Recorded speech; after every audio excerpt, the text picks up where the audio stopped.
Okay, we're being live streamed. Super. Thank you very much. Good morning, colleagues. If I can start the meeting first by welcoming those members of the public and press who are watching the live stream of this meeting via the Council's website, and of course to all of you who are on forum or coming along to present items today. Minutes of the meeting will be produced in the usual way, and a recording of the meeting will be available to view on the meeting page of the Council website. To enable the meeting to run in an orderly manner, I'd ask all members of the forum who have video cameras to keep their cameras switched on for the duration of the meeting and to keep their microphone muted, except when I invite you to speak. Officers will join us to introduce their reports in the same way. Any members wishing to ask questions or to make a comment should indicate this by clicking the raised hand function on the right-hand side of their screen. And when I invite you to speak, please unmute the microphone, ask your question, and then mute it again to allow the officer to respond. I'd ask for your patience if we run into any technical problems. Should this occur, I'll declare an adjournment while the fault is addressed and the public broadcast will be paused. If it's not possible to address the fault, the meeting may be abandoned until such a time as it may be reconvened. Would you like to share any apologies, please, Tamar? Apologies received from Claire Clark and Leslie Birch. Thank you very much indeed. Councillor Murphy, hello. Good morning. Just to say, my colleague Councillor Whelan is going to be a little bit late, but she's planning to attend. Super. Thank you very much indeed. Does any member wish to declare any disclosable pecuniary interest or non-statutory disclosable interest? I'll take that as a no then. Okay, if we could move across to agree the minutes for accuracy of the 10th of December. You'll note the November meeting minutes were included in the agenda pack in error. Therefore, the December ones were circulated separately. I'll go through those minutes in a moment, page by page. Please raise your hand if you want to raise any point of accuracy as we work our way through. So, if first of all we look at page 1. Sasha. That's an early start. Morning. I'm really sorry. I think I'm down as an academy appointment, and I should be maintain schools appointment. Super. Thank you for that, Sasha. Yeah. Noted. Any others? No. We'll move to page 2. And then on to page 3. Okay, that's smashing. Thank you very much indeed. So I take it that we can all agree that they are a correct record. With regard to the action log, asked to note the updates on the action log, as I don't think there's anything we specifically need to cover today. Thank you. We'll move on to item 3. Tamar, can you introduce the report, please, on future dates? Yes, it's just a very quick report, just setting out the dates for the future meetings. Does anyone basically have any comments? Have I made any errors? Other, school dates, term dates, etc. I've tried to take all those into account. So please do let me know if you've noticed or spotted anything. Okay. Just pause for a second. Again, I'm not seeing anybody raising their hands, so we'll take them as noted and agree to go forward. Thank you. Thank you ever so much. Before we move into the main body of the items, I just kind of take a moment to reflect. As an English teacher originally by trade, which I think most of you know, I think understanding anything, you have to understand the context. And a lot of the time, particularly when we're looking at historic texts, you go back and you look at it and you have to work out, how does that story fit together and fit in the time that you're in? Sarah and Martin and others have drawn my attention to a programme that they're working on with the F40 at the moment to try to raise awareness of just how difficult the situation that we're in is. So some of the facts of the letter that I've seen that Martin and Sarah are sharing, and many of us will be familiar with, are the 107% increase in EHCPs over the last 10 years or so. What we've also seen, though, is inside that a 217% increase in SEMH HCPs. Critical to everything we talk about, and I hope I'm not stealing any of Martin's thunder later on, is a 35 million spend on out-of-county placements. That's quite terrifying when you look at just how that sits alongside where we'll be debating later around a 2.7% transfer, a £2.7 million transfer of 0.5%, when we're looking at 35 million going out of county, because we don't have the provision within county to be able to manage that at the moment. We're also looking at it in the light of the DSG deficit, which is forecast at the minute to be 98 million by March this year, 200 million in 2028. They are terrifying figures that we're all working on. Much of today's meeting is a local struggle with nationally imposed, albeit well-intentioned, but unfunded expectations. All of us here have our own stories about how that's playing out and where we're working. From the increasingly complex holding on to young people with needs, through funding which has remained static for many, many years. And for me, a key frustration, I was working on new building development yesterday, and there's nothing in those new buildings which reflect anything like the level that we're going to have to support young people with, even down to basics of asking around access arrangements and exam halls. They don't exist in the plans that we're being provided with. There's a huge national problem out there that we're working inside. And I think it's been really, really positive the way that we've all tried to work alongside each other, remain student focused and resilient. But as we move into the meat of the meeting, we really need to make sure that we support, I think, the local authority through all the work that they're going to do later this month in publicising that and making sure that people wider understand it, and also get the fact that this is based on a Cambridgeshire context where we're not sitting on pots of cash that we've had for years and years and years. We've all been struggling to survive for a very long time. And if we're going to meet the expectations, which I'm sure will imminently be placed upon us, we need to be funded properly to be able to do that. And that means us all raising our voices and making sure that parents understand that we need their support at this time. So that was a little bit of a broadcast, and I apologise for that, but I do know that we're going to be asked for our support in making sure that everybody hears this message. I think it's really important that we get behind and do that. So apologies if I've taken up your time with that, but I hope people will kind of take the rest of the meeting in that regard and then support as we move forward. So from that to the very much more pragmatic and day-to-day stuff, Sarah, I believe it's you who'll be introducing the report that we've got around facilities agreements. Thank you very much, Mark, and thank you very much for starting the meeting with emphasising the challenge that we're all collaborating to address in terms of underfunding with regard to SEND that ultimately impacts on children and young people. So thank you for that. So moving on to the facilities paper. So the facilities agreement is a collective arrangement that provides paid facilities time for county secretaries of the 5 teaching unions, NEU, NASU, WT, ASCL, NAHT, and this enables those union representatives to support members effectively, engage in consultations and negotiations, and promote positive employee relations, and resolve issues locally, reducing reliance on regional and national representatives. So the way that that is funded currently is through a centralised funding agreement managed by the local authority, whereby primary schools contribute via dedelegation from their budgets. And you might recall we had a previous item where we increased that delegation to £1.10.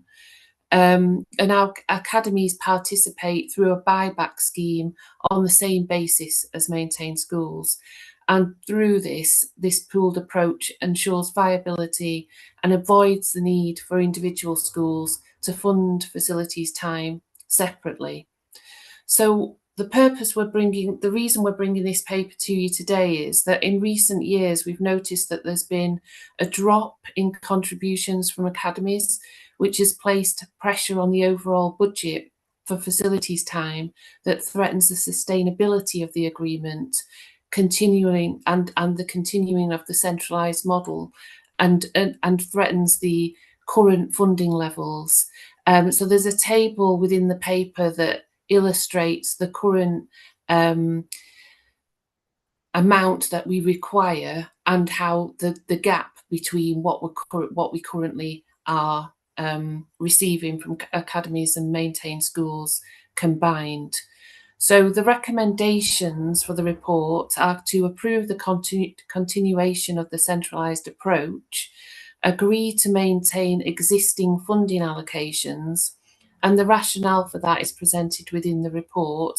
We had that previous report, as I referred to, and not too long ago, where we did increase the amount, and agree academy buy-in to the facilities agreement is automatic unless unwritten opt-out is sent to the council by the 31st of March each year, and to decline the request for support staff trade unions to access this funding. And again, the rationale for that is set out within the report. We're already noting a drop in contributions, so to extend that support to cover the support staff would further reduce that allocation. And you'll see within the report there's already funding that goes outside of the buyback from academies and the de-delegation from maintained schools that goes directly from the local authority to funding to fund trade union representation also, which is what's leading us to that recommendation to decline the request for support staff. So in summary, the benefits are to ensure consistent and fair representation for teaching staff across all schools. It promotes effective consultation and dispute resolution, reducing the risk of costly escalation or industrial action. It provides a cost-efficient, collaborative model compared to individual school arrangements, and supports compliance with statutory duties for union engagement and strengthens workplace relations. So that's really a summary. So happy to take questions, comments before we go through the proposed recommendations. Thank you. Smashing. Thank you very much indeed, Sarah. Colleagues, questions, comments, thoughts? I'm particularly looking in the direction of Mr. Colpin as the chair of the Academy CEO group. And accordingly, Yes, I've raised my hand. Thank you very much, Sarah. That's a really helpful paper, and obviously what is always quite a complex issue for us to address. Generally agree with the kind of points that you're making, and generally agree with the suggestion about the opt-out approach. Probably we would need to discuss this as a group of CEOs. The CEO group meets in 2 weeks' time, and it probably would be ideal for me to get a sort of a view from the wider group at that particular point. So, it may be suitable that we come back to this item. I don't know how much flexibility you have around that, Sarah, in just enabling me to have that wider conversation with the CEO forum. Yeah, if you could respond on that particular point, and it might then shape what our response is. Yeah, I think that's an appropriate approach, John. I appreciate that you'd want to talk to your colleagues about it. I'm wondering if perhaps what we could do is pause on the agreement for the academy buy-in in terms of the recommendations, but in principle approve the continuation of the centralised approach. But as you suggested, that we, you take that item in terms of the automatic buyback buy-in to your colleagues. But I'm wondering if we could still then make a decision on the other recommendations. Okay. Yeah. Okay. Jonathan's raised his hand as well, so we'll go to John. Just a couple of comments. Thanks, Sarah. I completely support the facilities agreement. I think it's a really productive way of dealing with local issues, so no issues there. Just a couple of things. One, aligning it to the financial year is quite challenging because we academies have to declare in their accounts spend against the grants. I'm wondering if we can manage that in a different way just to make it more straightforward and transparent and easy, so we can align our budget planning with sign off and things like that. That would be a really positive thing to do. I think the other thing is, we'll put our hand up. We're one of the academy trusts that didn't pay last year, but we never received any notifications, no letters, no follow-up. So I wonder if there's a bit of a gap around information being held in the LA about who to contact and, that appropriate escalation and follow-up. Because I think, that should be raised with the CEO if academies aren't buying in, because, reasonably that's a right thing to do. But that hasn't reached me, and I don't think it reached Susanna previously. So. Thank you, John. I think they're both really helpful comments. In terms of the timeline, I'm sure we could work on that, and I'm looking towards Martin to support me on that. But your second point is really well made, because obviously we're sharing a dip in terms of buyback, but if that's actually owing to us not following up, then absolutely that's something that we need to improve on. I will take that back to Sarah Martin. She's the direct contact with regarding this arrangement. So I'll talk to Sarah, and perhaps when you take it to the CEO group, John, if I do a bit of digging about to make absolutely certain, is this a reflection in a reduction from academies, or is it, as John says, we've not actually gone through checking and following up that everybody has responded. So if I bring that information to the CEO group, I think that will be very helpful in terms of, because the gap there may not be as large as we anticipate. Thank you, Sarah. Yes, that'd be really helpful. You say it's a matter whether it's a principle or it's more administrative as to why people haven't responded. Thanks, Sarah. Brilliant. Okay, thank you very much for that. I will endeavour to go through the recommendations, etc., as I think we've now recouched them. Tamar, Sarah, do please correct me if I get it wrong. So in terms of the Teaching Trade Union Facilities Agreement, we've been asked to approve the continuation of the centralised approach to the Trade Union Facilities Agreement, to the teaching one, that is. Sorry, I should stress that. Unless I see any hands raised, I'll take it that we all agree, unless I see a hand raised to say different. So I'll leave that one there, I think, and see that as accepted. 1B, as it was laid out in the recommendations, I think what we'll do is pause that so that it's not automatic, but we will explore that at CCF. So that will be an action upon, if that's okay for you to take that one, John. Colpin, that is, if you take that on to take it to that meeting and then to feed back to Sarah as soon as we can afterwards, that would be great. To agree to maintaining the existing teaching union facilities funding allocations. Again, unless I see anybody raising hands, I'll take it that we've agreed. Okay, in terms of support staff trade union access to the Teaching Trade Unions Facilities Agreement, we're asked to comment on the proposal to access funding from that. Now, I think we've had the opportunity to do so, but I'm just raising it again in case anybody wants to. No. And then to decline the request for access as support staff trade unions are funded through the Council Recognition Agreement, an agreement would impact on the budget and funding for the teaching trade unions. Again, looking for comment. If I don't see any, okay. So we'll take those that they've all been agreed, with the exception of the one where we're going to go away back to the academies. CEOs. Noted. Thank you. Noted. Thank you. Super.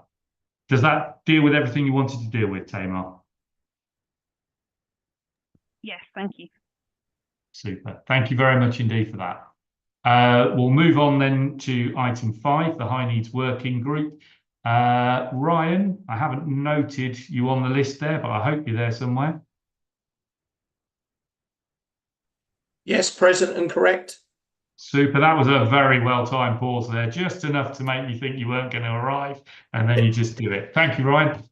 If anyone, it's not quite the same, but if anyone happened to be listening to the radio yesterday when a certain MP was announced, and then there was a 2-minute floundering, which was quite hilarious to listen to live on the radio yesterday. It's not quite in the same league, Mark, and I'm not couching you as one and me as the other. Yeah, who am I then? Anyway, okay. That might not be good either.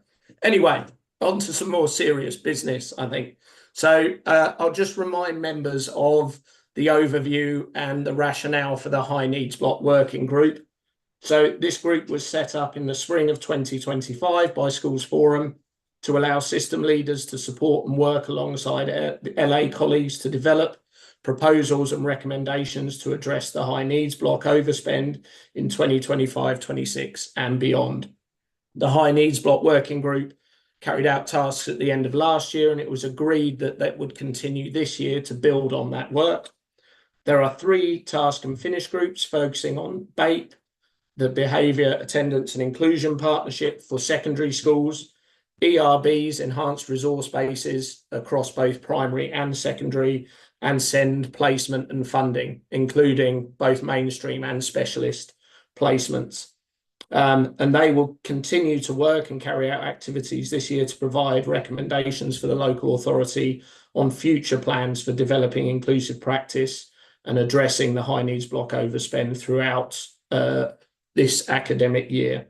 The chair of the high needs block working group, which is myself as vice chair of Schools Forum, will report to Forum at all meetings, and that is the report that you've received today. We're now going to break that down into 3 sections, which will come from the people who are leading each of the task and finish groups. So I will report back on the work of the BAPE group. Victoria Hearn will report back to Forum on the ERB group, which she is co-leading with Ellie Shaw, who is the chair of Cambridgeshire Primary Heads.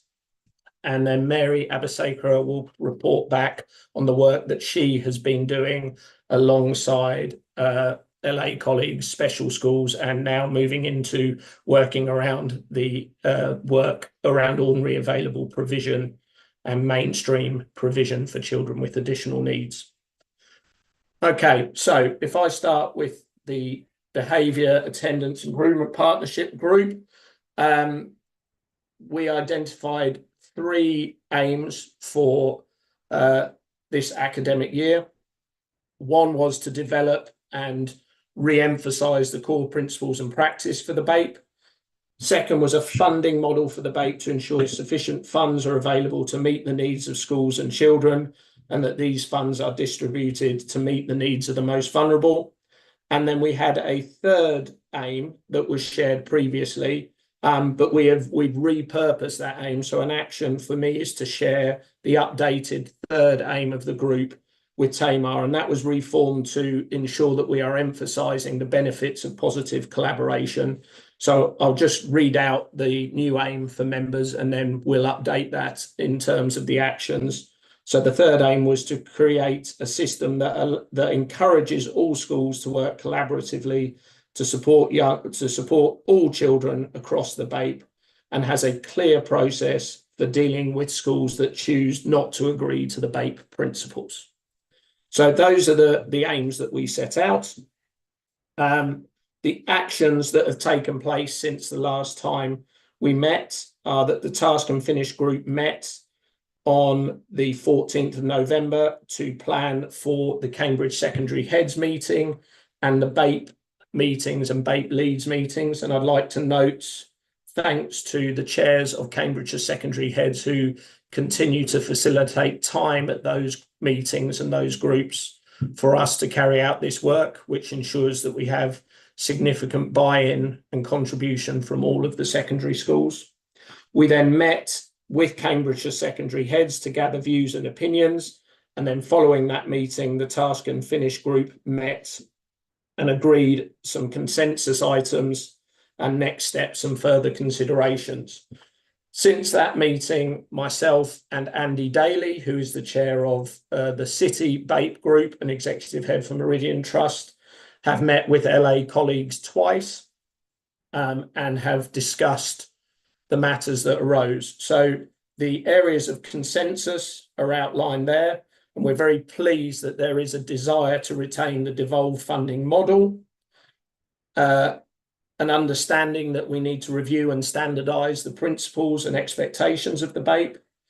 We need to understand and agree some common processes and around PECs and DAWIM, so managed moves and direct offsite provision. Establish a common contingency approach to manage the most complex cases. There was a consensus around the retention of the £500,000 that was put back into the BAPE funding pot, which brought it back up to the levels of 2019.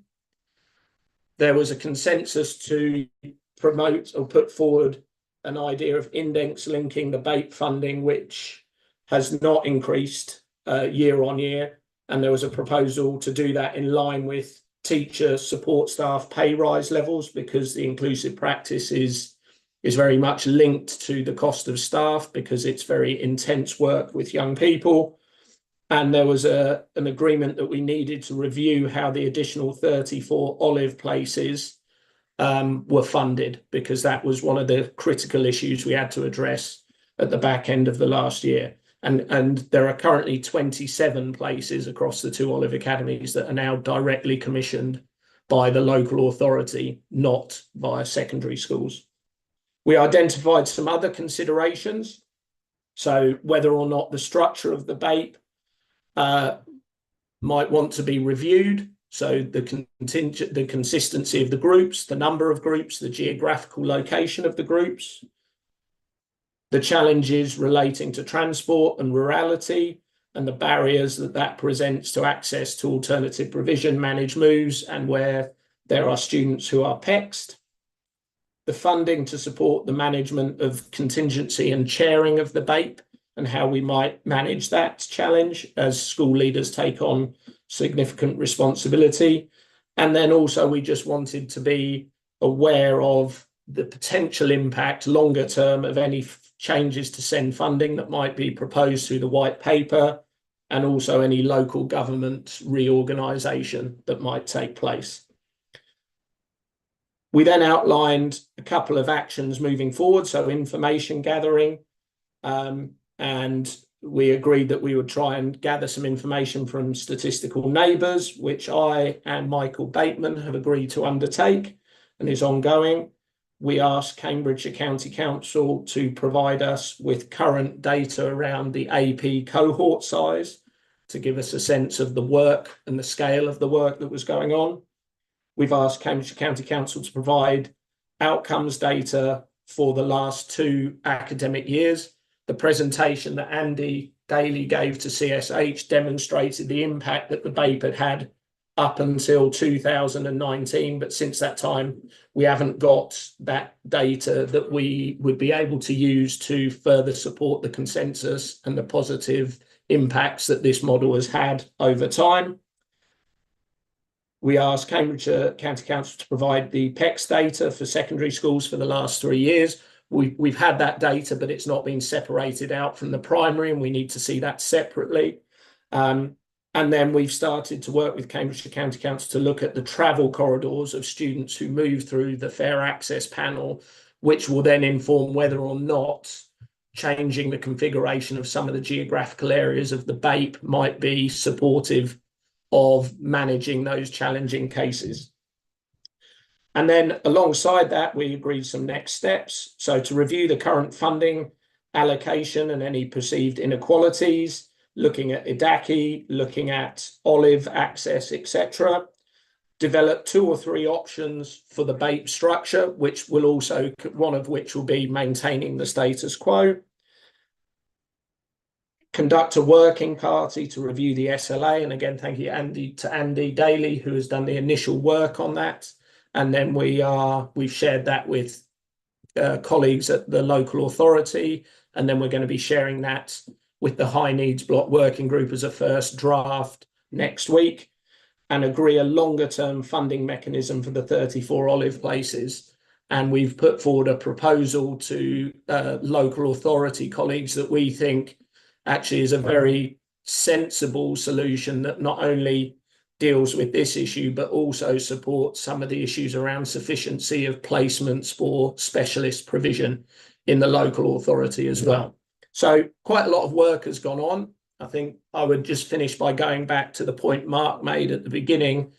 That continues to happen in a spirit of collaboration and openness with colleagues from the local authority and academy leaders, as it is with the secondary sector, working together to find solutions in a challenging environment. But I think we feel that progress has been made, and the main issue, the first bit, I think, was we've established some consensus that if we can make this work, there is a desire to retain a devolved funding model in the best interests of young people in Cambridgeshire. We just have to find the way in a timely fashion to agree what that looks like so we can have that in place for September. So I'll pause there to take any questions on the debate before I hand over to Victoria, who will summarise the work on the ERBs and ERPs. Thank you, Ryan. I can see Sarah's raised her hand. Yeah, thank you, Ryan, because I think what you've just set out is illustrating the traction that we've made, and it's starting to be really impactful. And I just wanted to add to the data that you've requested, which I know you've started to get some back. Martin and Michael have now developed a subgroup looking at the data and how it links with the financial impact as a subgroup to our internal kind of Inclusion for All group. And I think that's going to be incredibly impactful, because the ambition is obviously to reduce our dependency on high cost independent placements by doing exactly what you've described around the different task groups within the high needs block subgroup, but as well as capturing the financial impact and benefit, the financial impact of reducing that 28 million on independent placements by creating more capacity through the offer, through the BAPE, through the ERBs, etc. We also need to be capturing that performance and outcomes. So I'm really interested in what you've just described around the focus on data, and it might be that Martin and I could share the BI tool that we've started to develop, which I think will lend some capacity to this. So I just wanted to say that data piece has been progressed, because as you've said, our financial projections, everything is undermined unless we have that accuracy in terms of the data. I've just said the data is really powerful. You know, one of the reasons that there was clear consensus, I think, around the secondary heads was that we were able to demonstrate through the work Andy had done previously the impact over the first 10 years, give or take 10 years of the BAPE model that it had in terms of improving attendance, reducing permanent exclusions, supporting positive progress for young people, and reducing NEETs in Cambridgeshire. And when you start to look at those figures, it does sharpen minds, I think, about the need to, despite all the challenges, try and retain this model for the tangible benefits that we saw. And I think people will be even more committed to doing that if we can see if that impact has been sustained post-COVID over the last 5 years.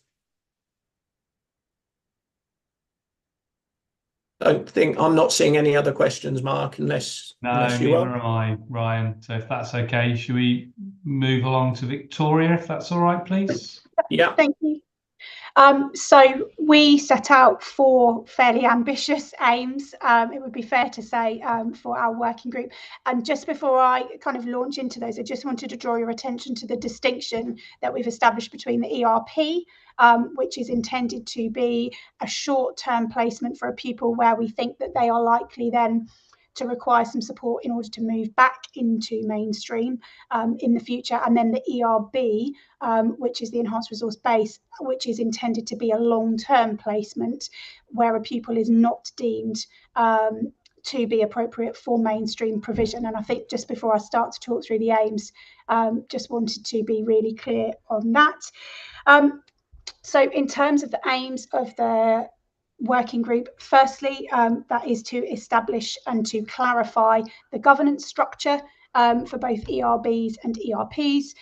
So looking to create a flow diagram of the different governance levels and then a summary of their functions to make sure that there is clarity around governance and the different levels of governance, and then to establish an ERB governance board, and as part of that looking at representation across head teachers, the local authority, school improvement partners and ed psychs, and then looking at an implementation timeline for those ERBs and ERPs, and thinking about that right from the informal expression of interest right through to then the designation of those ERBs and ERPs. Looking at developing the strategy for opening those, looking at clarity around funding, how much schools are getting, when that's released, particularly thinking about where there's been a lot of work in primaries and supporting small schools where we know that that funding is really important, and the timeline and the clarity around that. Looking at the support that is required and creating a team around a school in order to facilitate that, to make sure that the implementation of those ERBs is really successful. And then we threw in a very small extra aim, which was to clarify around those ERBs and cabins that were implemented prior to 2024, and really kind of understanding the actions that are needed there to make sure that those provisions have got appropriate SLAs and MOUs in place, and that all of the work that's going into the establishment of the new ERPs and ERBs, that then is replicated and in place to support those existing ERBs, because we identified that that was a gap at the moment. So that was thrown in as an extra aim, I think, with the recognition that that is potentially going to take a little bit longer, because we know that there's a huge emphasis at the moment on those new ERBs and ERPs. In terms of where we've got up to, so the task and finish group has been set up. We've got a range of colleagues, both from education and LA, and we're really pleased about that. And we are starting to kind of gain momentum. There was due to be a meeting today that's been cancelled, so that meeting is happening again in a couple of weeks' time. There's an action plan that's been written, and that's been shared. There is now, we think, real clarity about what we're aiming to achieve, how, why, and by when. And then we hope that that's going to support in terms of delivering the progress that we're aiming to make with the fairly ambitious objectives. As I've said, obviously, one of the things that's been really important is that clarity and the confirmation of the difference between the ERB and the ERP. And at the moment, we're awaiting confirmation, and I may get some clarity on that in a minute from colleagues, around the graduated response to SEND and whether or not that's being adopted by the LA. Obviously, in the meantime, we are continuing our work based on those definitions, and making sure that that's really clear for schools and for all stakeholders. We've got a consultation timeline that's been written, so that then stakeholders know the timeline and the different elements of the consultation process, and a briefing pack, which is under construction at the moment. The idea being that we'll have then that really clear timeline, the introductory letter and all of the paperwork, so that then everybody is really clear on what's coming next. We're working towards establishing that governance board, which I think is going to be a really important part for both new colleagues that are coming on board, but also those existing ERBs and ERPs. And at the moment, we need agreement on whether or not that there will be a separate governance board, or whether we will wrap that up as one governance board. So I think that's a kind of really important next step. And then looking at that memorandum of understanding. And at the moment, obviously, one of the next steps is awaiting confirmation around the funding for ERPs, ERBs. And then the final kind of next step is, obviously, at the moment, that the work on new ERBs and ERPs has been primarily based on in our primary settings, and then it's looking at rolling that out into secondaries, and developing that strategic plan to make sure that we've got that real consistency between what's happening in primary and then what's happening in secondary. Comments? Thank you very much. Welcome. Thank you, Victoria. Questions for Victoria? Silence. Absolutely. It would appear so. Thank you very much indeed then. Thank you. Thank you, Victoria. I believe the next one is Mary. Yeah, I'm just checking you can all hear me. I've got a pretty big voice, yeah. Okay, so no one argued with that, I note. So we've done some work alongside the local authority to think about what we'd already had in place around the graduated provision, we wrote that last year. Victoria, in answer to your question, I'm not sure I've ever been formally told that that model's been adopted, but certainly I've not been told it hasn't been, and it has been referred to in many meetings. So I assume that we're working on that graduated provision document because everybody's talking the colours on the document. So I just have assumed that we're working that way. So that might be a question that Sarah or someone can answer at the end. From there, we also sort of agreed that we needed to take the next steps on that. We have had a big focus historically on the SEN funding for special schools. So we're looking now to create the model that was shared, but also identify the aspects of provision and how learner characteristics match with that provision. So we looked to create a general principles document that ensured that everybody had the same understanding of the terminology in that graduated provision. So that's out there. There's a draft document available, and the LA are to tell us whether that meets their requirements. Again, that document's been shared already. We're going to move from there to defining entry and exit criteria against that document that will enable us to actually understand at which point in the process young people should be identified, rather than waiting until they're at exclusion or it's too late. Let's be proactive. We were going to clarify the expectation for support and provisions required based on the continuum of need. And we're going to do that alongside stakeholders to align with ordinarily available provision. If I just add there that the DfE have published a document called the Local Partnership Maturity Assessment. So what I'm also trying to do is ensure that any document we create doesn't hinder the local authority's ability to respond to that proactively. So aligning my knowledge of that document and my understanding of the DfE's maturity assessment so that we use the same language. Otherwise, we're just going to make it difficult. So that ordinarily available provision information is going to be key.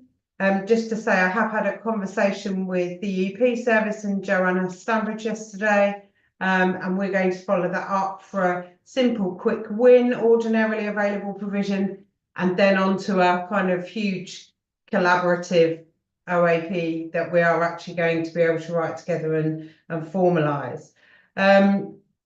Then what else? Sorry, the creation of that co-produced ordinarily available inclusive provision will be quite key to that, and how we're going to do that. We are still on the banding model for special schools. I feel like I've been saying this for a long time. We are nearly at the end. We are back to that quality assurance process and the banding provision as we historically had it, and we are working towards an April resolve for that. And then a planned annual quality assurance cycle that ensures our data is correct and therefore our funding is correct. We're still going to be tripped up at the end by the amount of peas in the pot, to use Charlotte Weissel's term. There are only so many peas in the pot. We seem to run out awfully quickly. That is because we're spending a lot on that out-of-county provision. So we've then got to have the graduated provision document to really clearly define at what point we should be considering out-of-county provision. And then to actually ensure that we create that inclusive, supportive and effective, but financially sustainable continuum of support. So just a little aim there, only minor. So we're working to actually ensure that all of our documentation talks to each other. So the general principles document, we've already said our ERP, ERB approach means that we are talking about the same things. When each of the high needs working block groups talk about those, they are the same things. So we've already ensured that some of our language clarity has improved. There was a meeting with Brian Gale, DfE consultant, and representatives from special heads.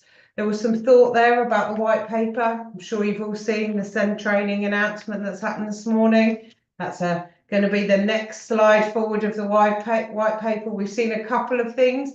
It feels very much to me like they're testing the water of some of the key messages in the white paper. to see how they land.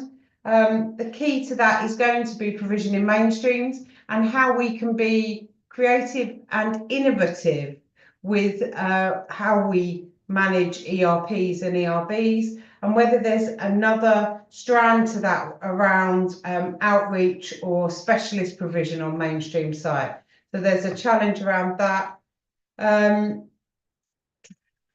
We're also then reviewing our data accuracy in our special schools at the moment, and once that's complete, we will move on to data accuracy in ERPs, ERBs, and other specialist provisions before moving to mainstream. But I'll work with partners on that.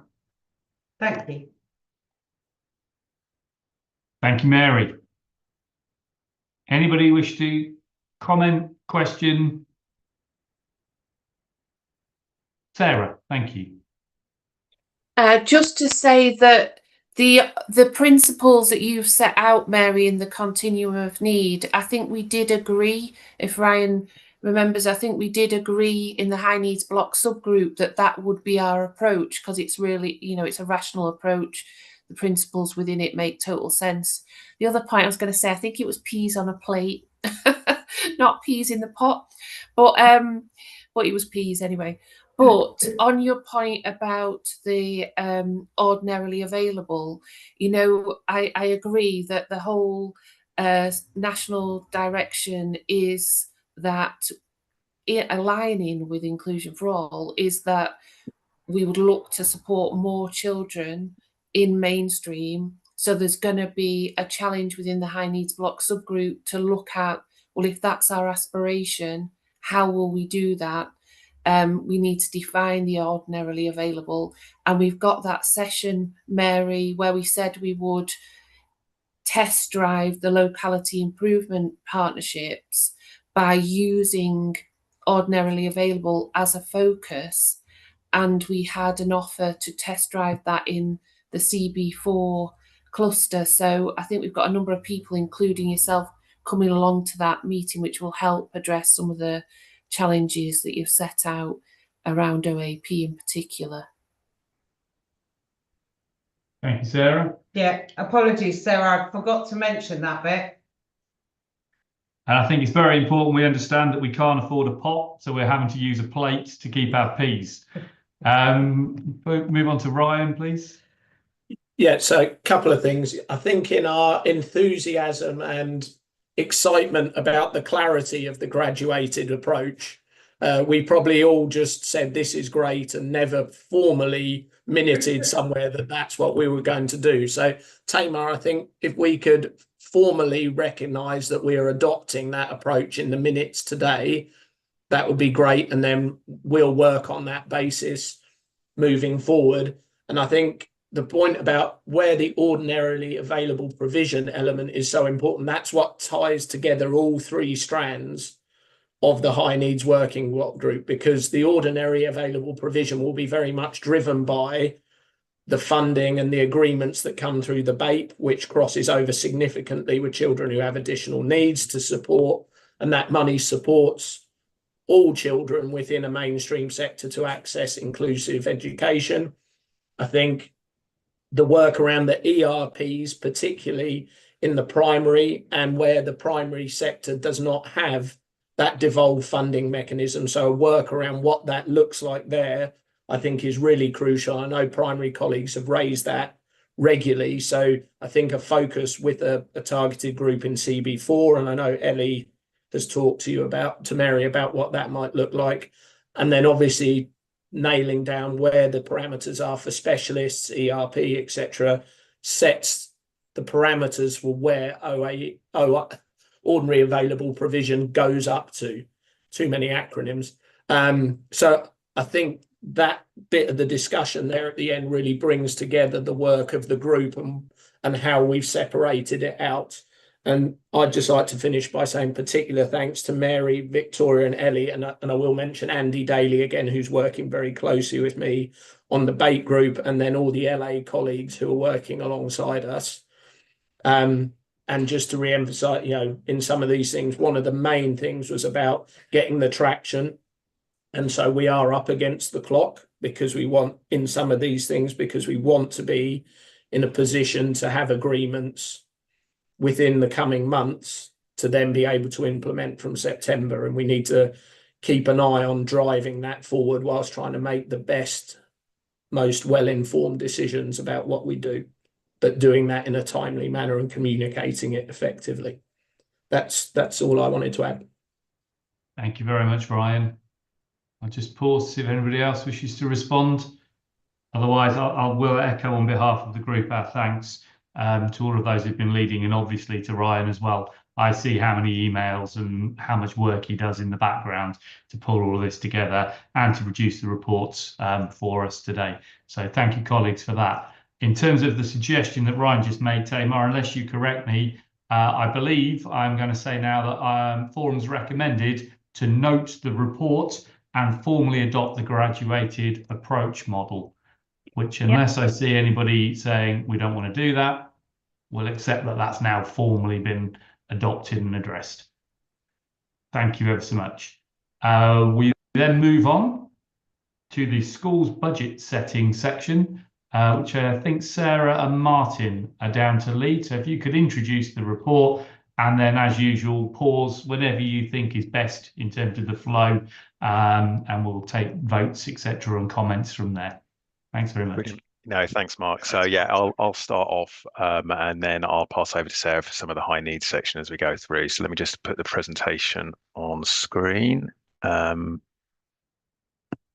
know if you can all see that. Hopefully, yeah. Okay, so yeah, just obviously going to take you through the kind of the national funding announcements, a bit on the kind of the proposals that we put forward around the schools block, as we said, high needs block, and then some elements around central schools block and early years. And as you said, Mark, we'll pause for comments and questions as we go through the presentation. So as you'll all be aware, very late in the day on 17th of December, DfE published the DSG allocations, or I should say the initial DSG allocations for 2026-27, and the full details can be found at the link on the website. There was one change to this table from the version that was published, which I've highlighted in red. So each year we try and do a bit of a comparison between current year's DSG funding and the initial allocations that the DfE publish based on the kind of the figures that we received in December. So as you can see, in terms of the overall position, relatively small increases in most of the blocks, and I'll come back to the high needs block in a minute. Still significant investment in early years, which is obviously still a significantly growing area. And again, later on in the presentation, we'll talk about what that means for individual providers. The one line I do want to draw attention to, and again, we'll come back to it in the kind of the reasons behind it, and it is linked into the white paper that we've already kind of mentioned a couple of times in earlier items. But the high needs block at the moment is not seeing any inflationary uplift compared to the funding that we received in the current financial year. There is as I say, a slide on it later in the presentation, but effectively the DfE have suspended the current national funding formula for high needs and are just allocating it on historical basis, with some adjustments for baselined grants, as they've done in some of the other areas. But as I say, what that does result in at the moment is that we're not actually seeing, based on the figures that have been published so far, any increase in the high needs block compared to the current figures. So again, linking back to the white paper, it's going to be interesting to see whether there is a funding announcement alongside that changes the allocation that we receive in 26-27. So overall, based on those kind of numbers, so in terms of the schools block allocation, we've kind of touched on this previously.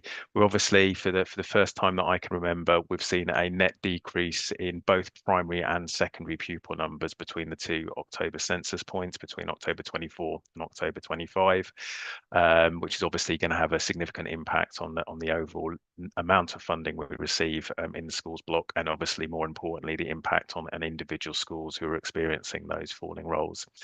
Early years data is still based on January 2025 data. One of the key changes around the early years block, and again, I'll mention it a bit more detail later, is that they're moving towards a termly pupil count for early years.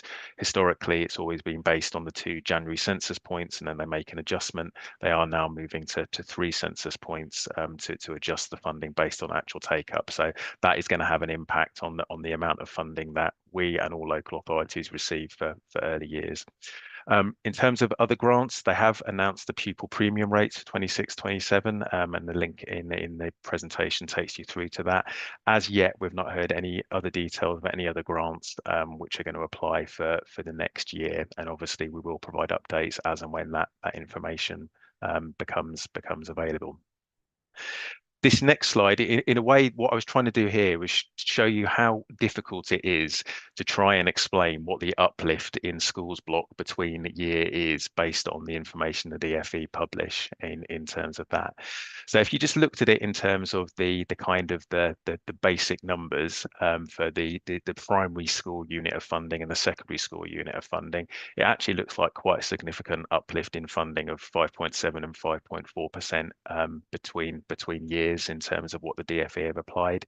However, the majority of that funding is around annualised grants, so the baselining of the grants that schools would have received separately. So in real terms, it's not really an increase.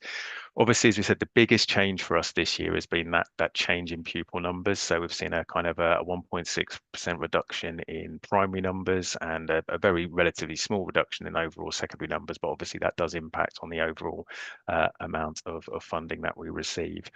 Because of that change in pupil numbers as well, we've also seen a reduction in the amount of funding we've received for growth funding compared to previous years also. So last year, or the current year we're in rather, we received £2.5 million for growth and falling roles fund. That's reduced down to just under 1.9 million for the next financial year. But obviously we have reduced the amount that we are holding back for retained funding to reflect at least some of that reduction in the impact in there. So I think probably the kind of the last column really is the key one really, that effectively when you kind of look at the kind of the change in the total schools block per pupil, taking into account the changes in overall pupil numbers, the baselining of grants, really it's looking at around a kind of just over a 2.3% increase in that per pupil funding, taking everything into consideration across the piece, which is obviously not a significant uplift in funding when you're looking at the inflationary pressures that schools are facing, and future pay awards and changes in terms of overall costs.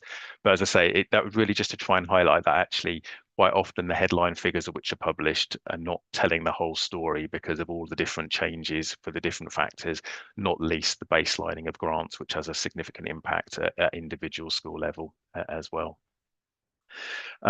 Again, I just put this in here really just for information, again, just to kind of highlight the kind of some of the complexity around some of those factors around the baseline grants. So effectively, this is the methodology the DFE have used to allocate those baseline grants into the into kind of the minimum funding guarantee baseline figures they have done.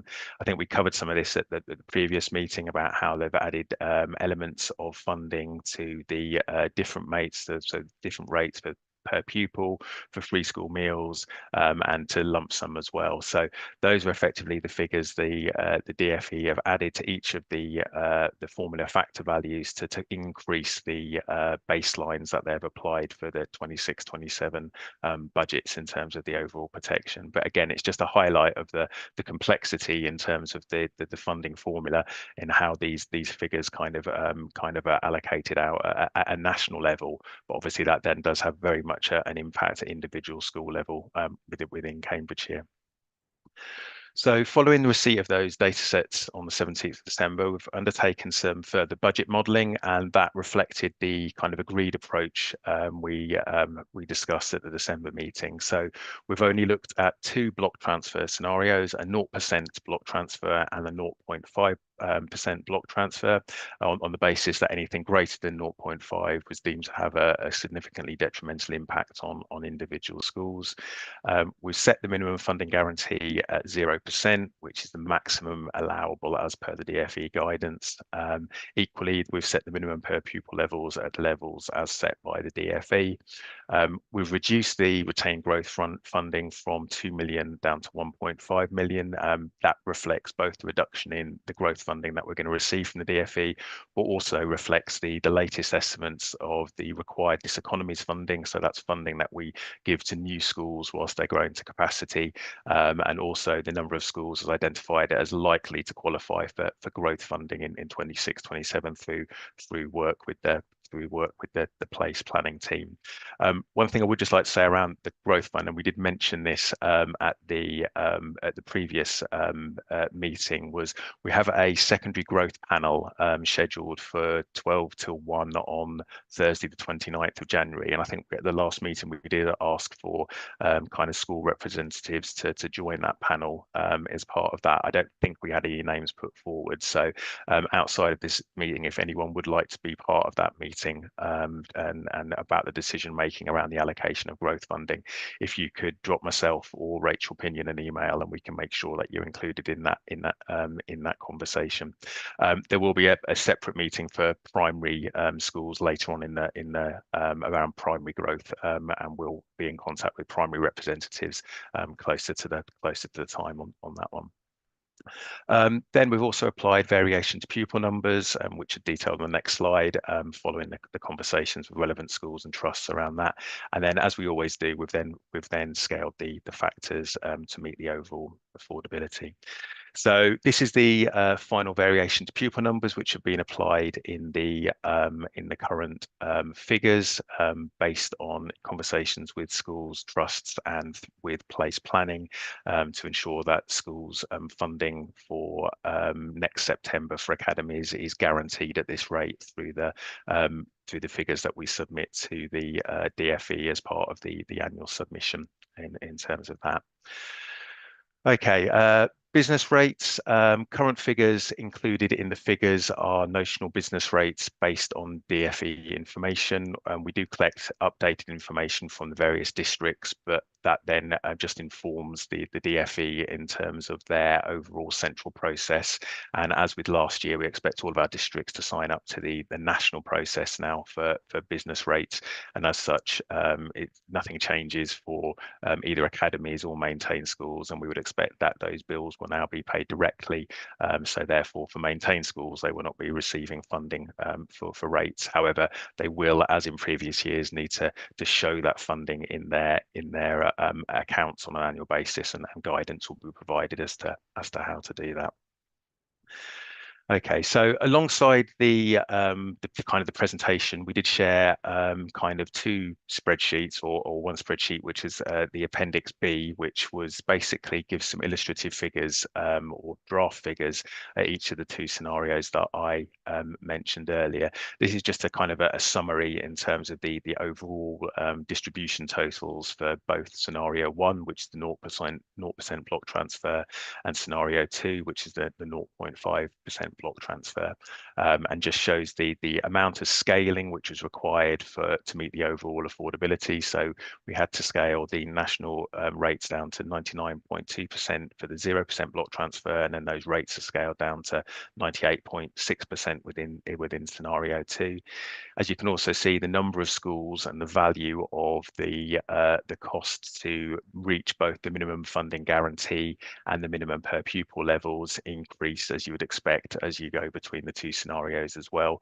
But in each of the scenarios we've put forward, the minimum factor values which are required to be met by the DFE have been met in each of those scenarios in terms of those overall figures. So within the Appendix B, obviously it provides a summary for each school compared to the 25-26 baseline, and those baselines have been adjusted to take into account the baseline grants amounts that the DFE have published. It then obviously shows the kind of the factor values for each of those scenarios as well in both of those block transfers. And then there's a much more detailed spreadsheet which effectively breaks down every funding factor for each school in both of those scenarios as well.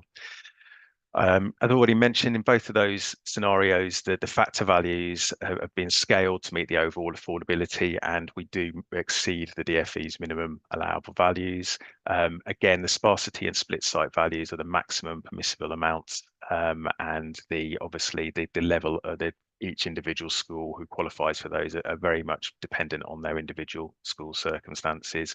And some of the factors such as the premises factors, so our exceptional premises factors, which we discussed last time, which applies to 5 schools, the PFI factor, which just applies to 1 school, still continue to be outside of the funding formula.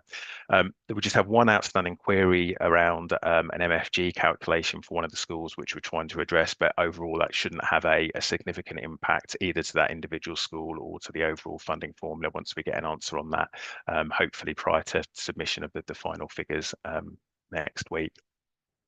So I think just kind of the key kind of observations in terms of this, and others might have comments based on individual schools or schools within their trust. But I think obviously that 1% reduction in pupil numbers that we've referenced earlier has had a significant impact overall, has impacted on the amount of growth and falling roles funding that we've received based on those revised numbers. Obviously, the percent change for both in terms of cash terms and in terms of per pupil terms for individual schools does vary significantly depending on their individual circumstances, not least because of changes in roles between the October census points. I think one of the kind of the biggest, and I know Mark and I had back and forth via email on this, is actually just trying to understand some of the interrelationships between the MFG and the minimum per pupil calculations for some schools. So we are seeing some schools effectively seeing 0% uplift, or in some cases slightly less than 0% due to the level of funding being received in 25-26, which was already in excess of the minimum per pupil level. So effectively, they're effectively capped at that level. And even though extra money has gone to the system, their funding will not go beyond that because they're already receiving that protection for this year's funding allocations. I think one of the key things as well is around the baselining of grants. So obviously the methodology used to allocate the grants to individual schools in the current financial year differs significantly from how that money is then allocated as it goes through the funding formula. So for some schools, they might well have gained through that because they're actually gaining more through the funding formula than they would have done from the individual grants. But equally, on the flip side, there's a number of schools where the amounts they'll have received for the individual grants are less than it is now generating through the national funding formula allocations. So again, there's some anomalies in terms of those allocations in terms of that as well. Obviously, the biggest single issue is probably around the cash reductions due to the result of falling roles, most significantly in the primary sector. And a number of those are actually quite some of our smaller primary schools as well, who have seen some quite significant percentage reductions in roles between the 2 census points. And again, which in cash terms is going to have a significant impact on the amount of funding that they're going to receive. And then just the final point on this slide is around there has been an increase in the number and the cost of the schools on both the minimum funding guarantee and the minimum per pupil levels compared to the initial illustrative data we shared previously, and that's primarily due to the change in the updated grant baseline figures the DFE published. So effectively, they worked out what 12/12ths of that grant funding would be compared to what schools have currently received, and have updated their baseline figures to reflect that. However, the overall cost of the MFG and the MPPL has been significantly less than it is in the current financial year, but obviously that's because both of those have had 0% inflation applied to them, and 0% applied to the minimum per pupil level amounts. So obviously the overall cost of hitting the MPPL is going to be significantly less than it has been in previous years because of that fact. So appreciate the lot of numbers there, quite complex in terms of that, and obviously the individual impact for schools is going to vary significantly. Always say at this point as well that obviously for academies these figures are illustrative only, because obviously the DFE will take our final funding formula, they will then replicate it through their figures and then provide that individual academy allocations through your general annual grant statements, GAG statements, for that as well. So again, for academies it will give an indication of the potential changes in funding, but until you get that final figures from the DFE for the academic year, they are still subject to change in terms of those allocations. In that case, Mark, I will pause there and take comments, questions, observations, silence. Excellent. Thank you very much, Martin. I will remind colleagues that the next section really starts to talk about the high needs block and the transfer there. So if we can reserve questions or comments around that specific element until we get to the next section, that'd be very helpful. But if there's anything you want to comment on the rest of it, other than the tremendous amount of hard work there must be on the way through there, just see if there's anybody who wants to raise a hand. Comment. Looks like you stunned people into silence, Martin. That's the aim. Yeah. Okay. Thank you. It is a phenomenal amount of detail and the way those things interact, and you are always great with the questions I ask and just trying to work out how things track. And some of the little anomalies that you explained to me, I'm not going to pretend to this day that I really understand quite why it's all happened, but it is really reassuring to know that somebody does who we can trust so well. Do you want to move on to the high? Oh, Jonathan, you've raised your hand. Yeah, sorry to do this to you, Martin. Just falling roles factor. We're not using it in Cambridgeshire. And sorry, I'm a bit out of the loop. Yeah, we've got a range of schools.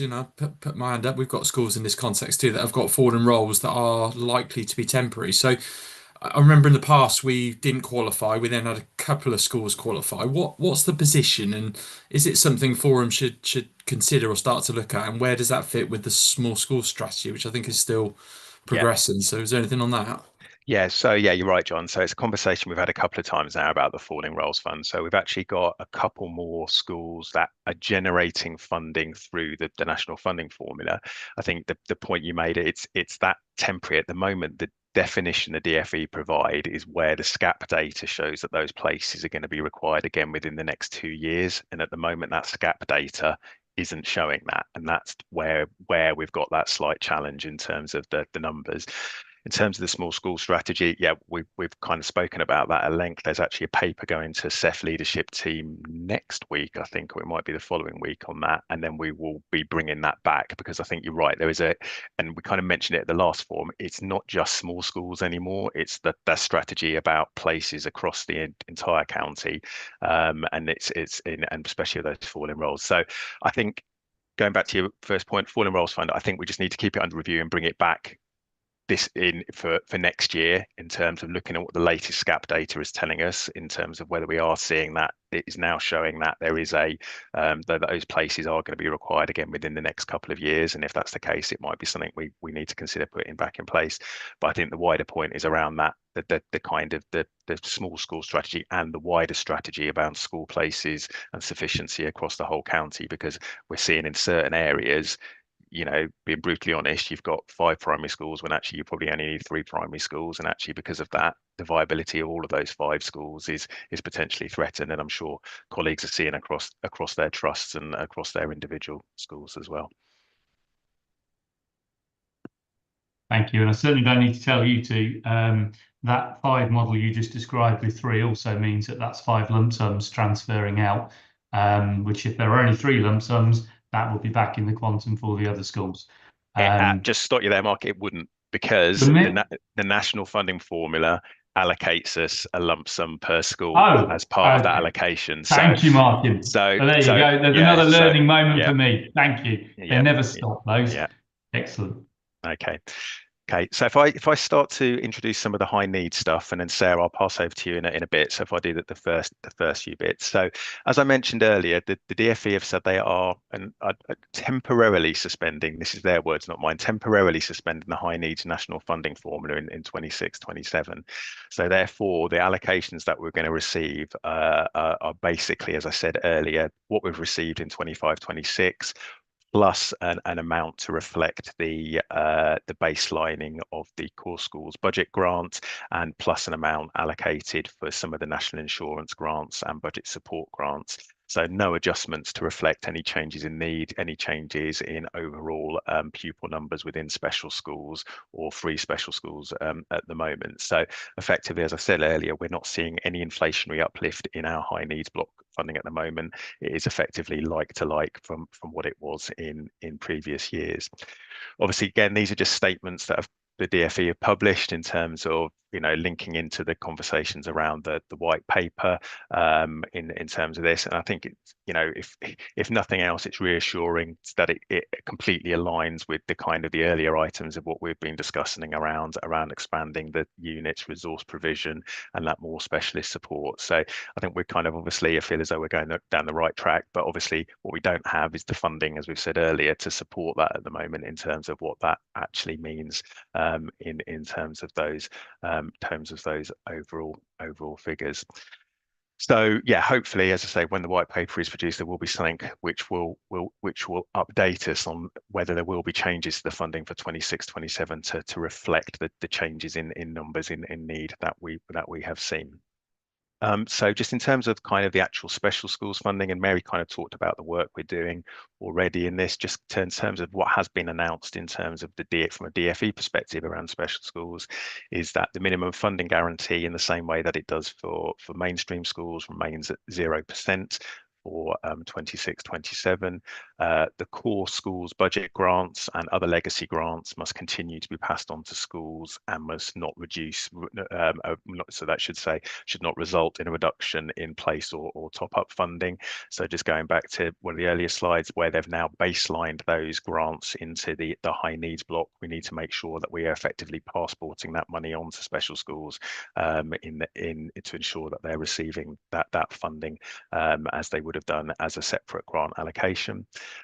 Also, it says that when that one of the things we were hoping they might do, and again, this might come out in later publications, but they have said at the moment the place funding rate will remain at £10,000 per place in 26-27.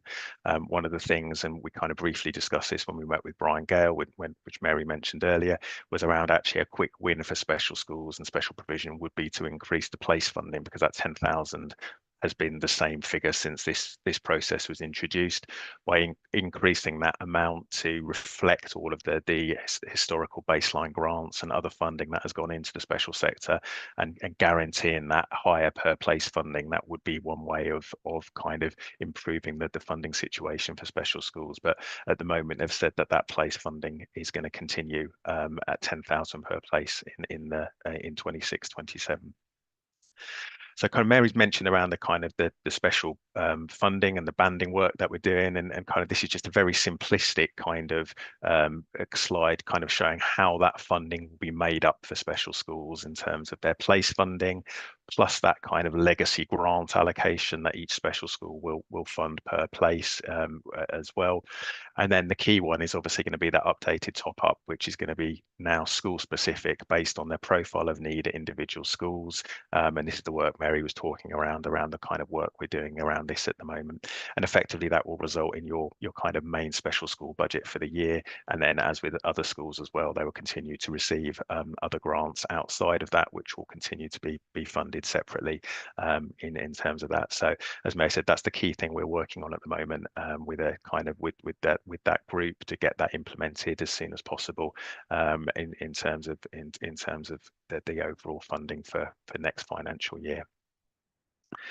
So this is just kind of before we get into the kind of the conversation about block transfer, and this links very nicely back actually to where kind of Mark introduced right at the very start about where, you know, the different levels of spend that we've got here. And this is really just kind of highlighting where we are spending the high needs block at the current time, and the kind of the changes we've seen over the last 4 years in those blocks. So, you know, majority of our money, rightly so, is being spent in special schools and ERBs stroke units, and again we are seeing increases in the funding going into those areas.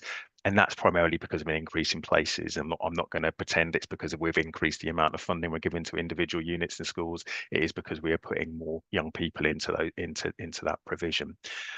Within the high needs top-up funding, that's the top-up funding that goes to all of our mainstream schools, whether they be Cambridgeshire schools or whether it's Cambridgeshire pupils who are in attendance at other mainstream schools in other local authorities, and also with some of our post-16 provision as well. And again, you can see those numbers have kind of increased over time, which again you would expect because of the increase in the number of EHCPs in terms of that provision.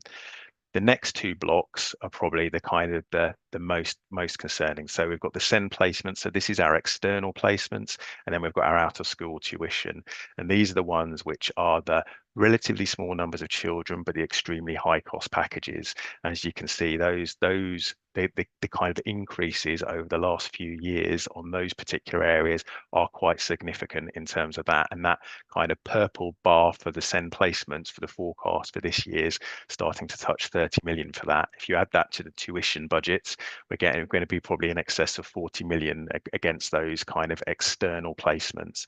So again, this is where, we'll come on to it, this is where we're looking to increase the spend proportionately in those first two kind of sets, so in your special schools units and in your mainstream funding, and reduce the numbers and the spend in your SEND placements and out of school tuition, because that's where the kind of the higher value placements are in terms of that.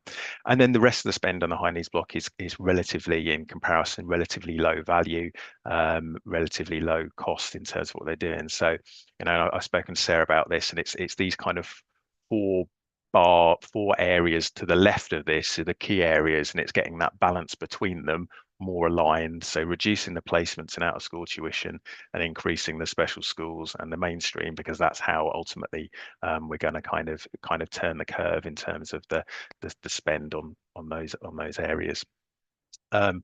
As we kind of noted previously, we're still waiting for the outcome of our disapplication request, the DFE. And if you remember when we discussed this previously, because of the timings, we put in a disapplication request of a block transfer of up to 1%. As we've now said, we believe that anything actually of greater than 0.5% would be deemed to be unviable in terms of that. So that is the request that we were coming to schools for today, is in terms of it would be a maximum block transfer of 0.5%, and as Mark said earlier, that equates to 2.7 million pounds in terms of the funding, and that's obviously reflected in the two scenarios that have been presented at a detailed school level. So I don't know if you want to kind of talk a little bit about these next few slides about the kind of the what that would mean and our approach around that. Yeah, thank you. Thanks, Martin. So I just wanted to start by reflecting back on Mark's opening statement, really, by recognising the very real financial pressures that schools are facing.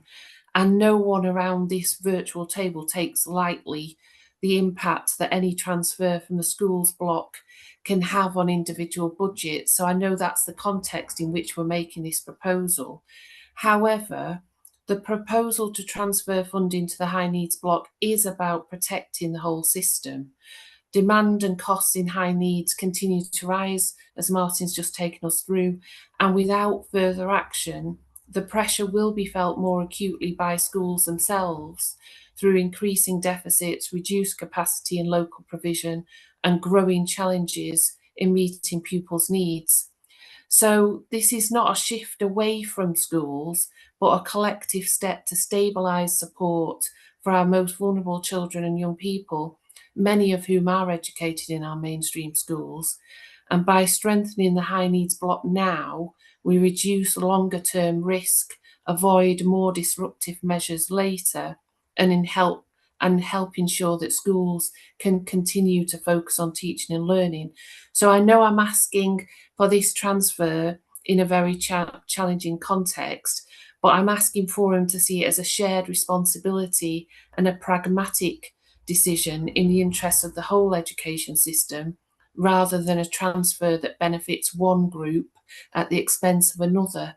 And just looking at the slide that's on the screen right now.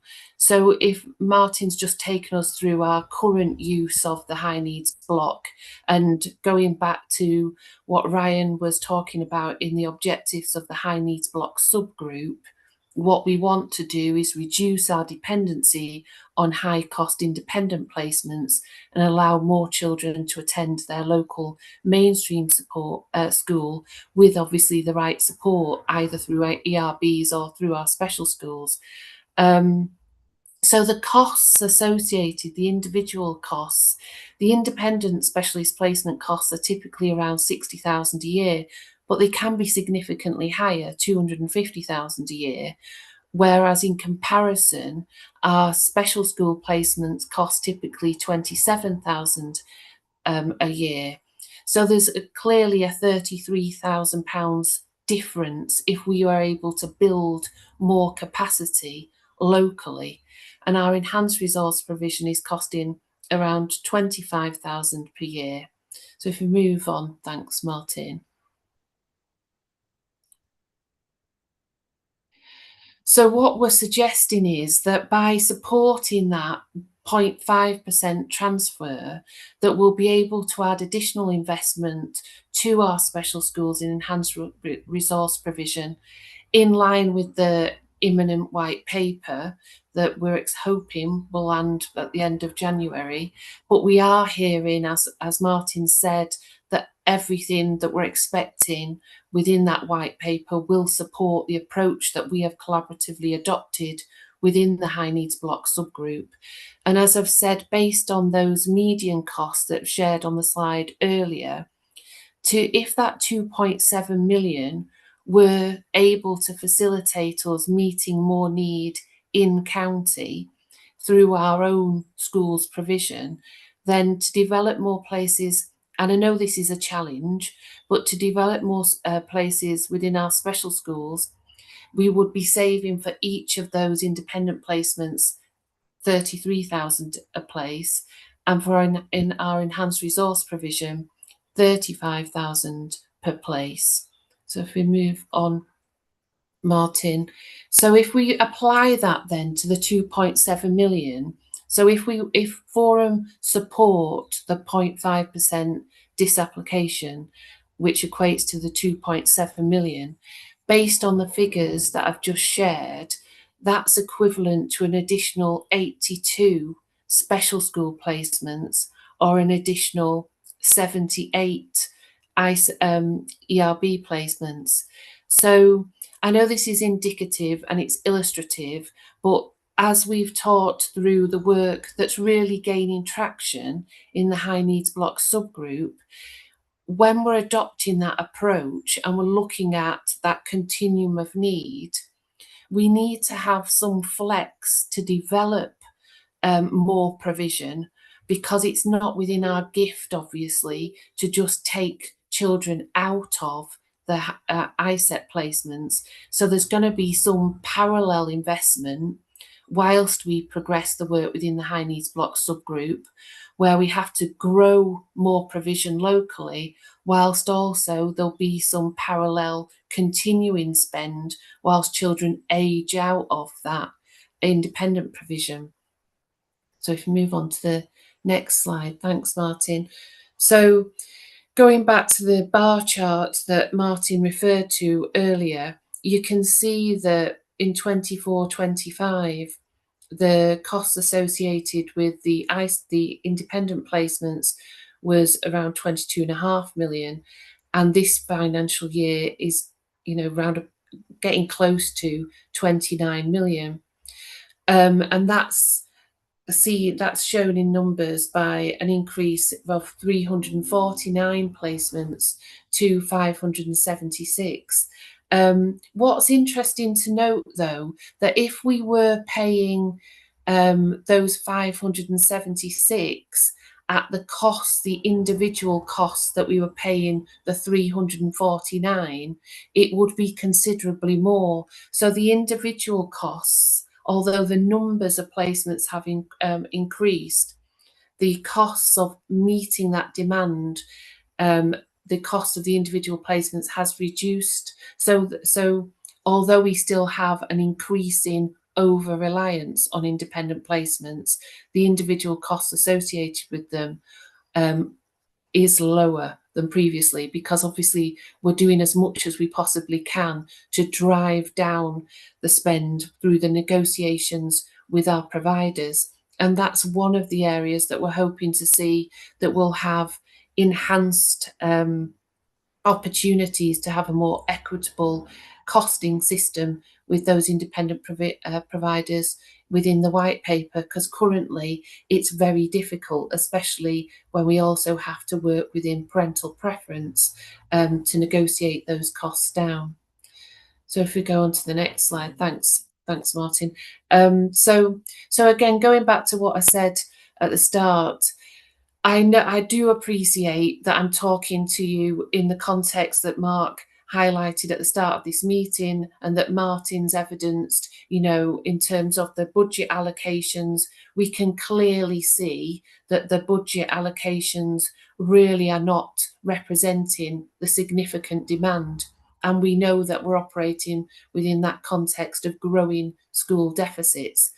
But if we do see this as a collective way of developing more provision so that we can meet need locally, and that 28 million is going to your schools rather than going to the independent providers, we need to be able to develop that local provision whilst managing down the current dependency.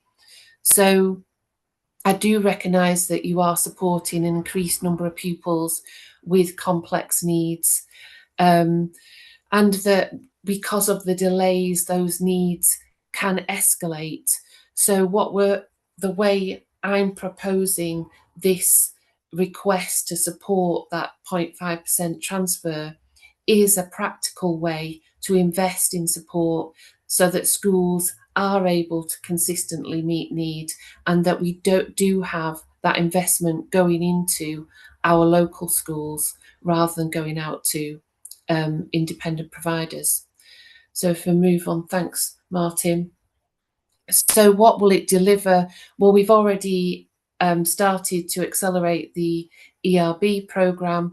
We've got a further 4 that are to come on track by September 26, with one of them due to open at the Grove, hopefully before or by the latest in April. We know the statutory consultation has already gone out around that. And I think Mary also alluded to the outreach offer. This is something that I think we do need to bring into the discussions around the high needs block subgroup. I know, Ryan, it doesn't necessarily fit. It has to be something that is driven by the local authority, but the quality of that outreach offer has to draw from the expertise that exists within our specialist provision. So again, supporting this disapplication will allow us to invest in developing that outreach offer that will then enable schools, obviously, to give that specialist support when required to enable more children to remain in mainstream and reduce that dependency on high cost independent provision. If we go on to the next slide, thanks, Martin. So again, as I said at the start, although it feels like that this is, and I totally recognise that we're asking for schools to support the transfer when they're already grappling with the impact of that growing unsustainable financial demand of growing need within their own budgets. If we have adopted, as we have within Forum and within the high needs block subgroup, a collaborative approach to meeting that demand, then rather than seeing the funding transfer as it going from schools to the local authority, I think it's actually a system approach to a national problem. You know, we're waiting for the white paper, but we have to act in advance of that white paper, because the need we're experiencing is now, you know, and we know the messages that are emerging from the white paper, and we know that it's going to be a shift away from seeing the education, health and care plan as a silver bullet, and looking at having a more needs-led approach that shifts away from the plan and that moves towards having a system that collaborates and meets need earlier. And that is dependent on us obviously developing our local provision. So in summary, the transfer is an investment in practical accessible SEND support for mainstream schools. It strengthens inclusion. It will support staff if we can start to look at that outreach offer, and ultimately improve outcomes for children and help avoid high cost solutions in the future. So going to the final slide then, thanks Martin. So having set all of that out, Schools Forum are asked to vote on the approval of a 0.5% £2.7 million block transfer from schools block to high needs block.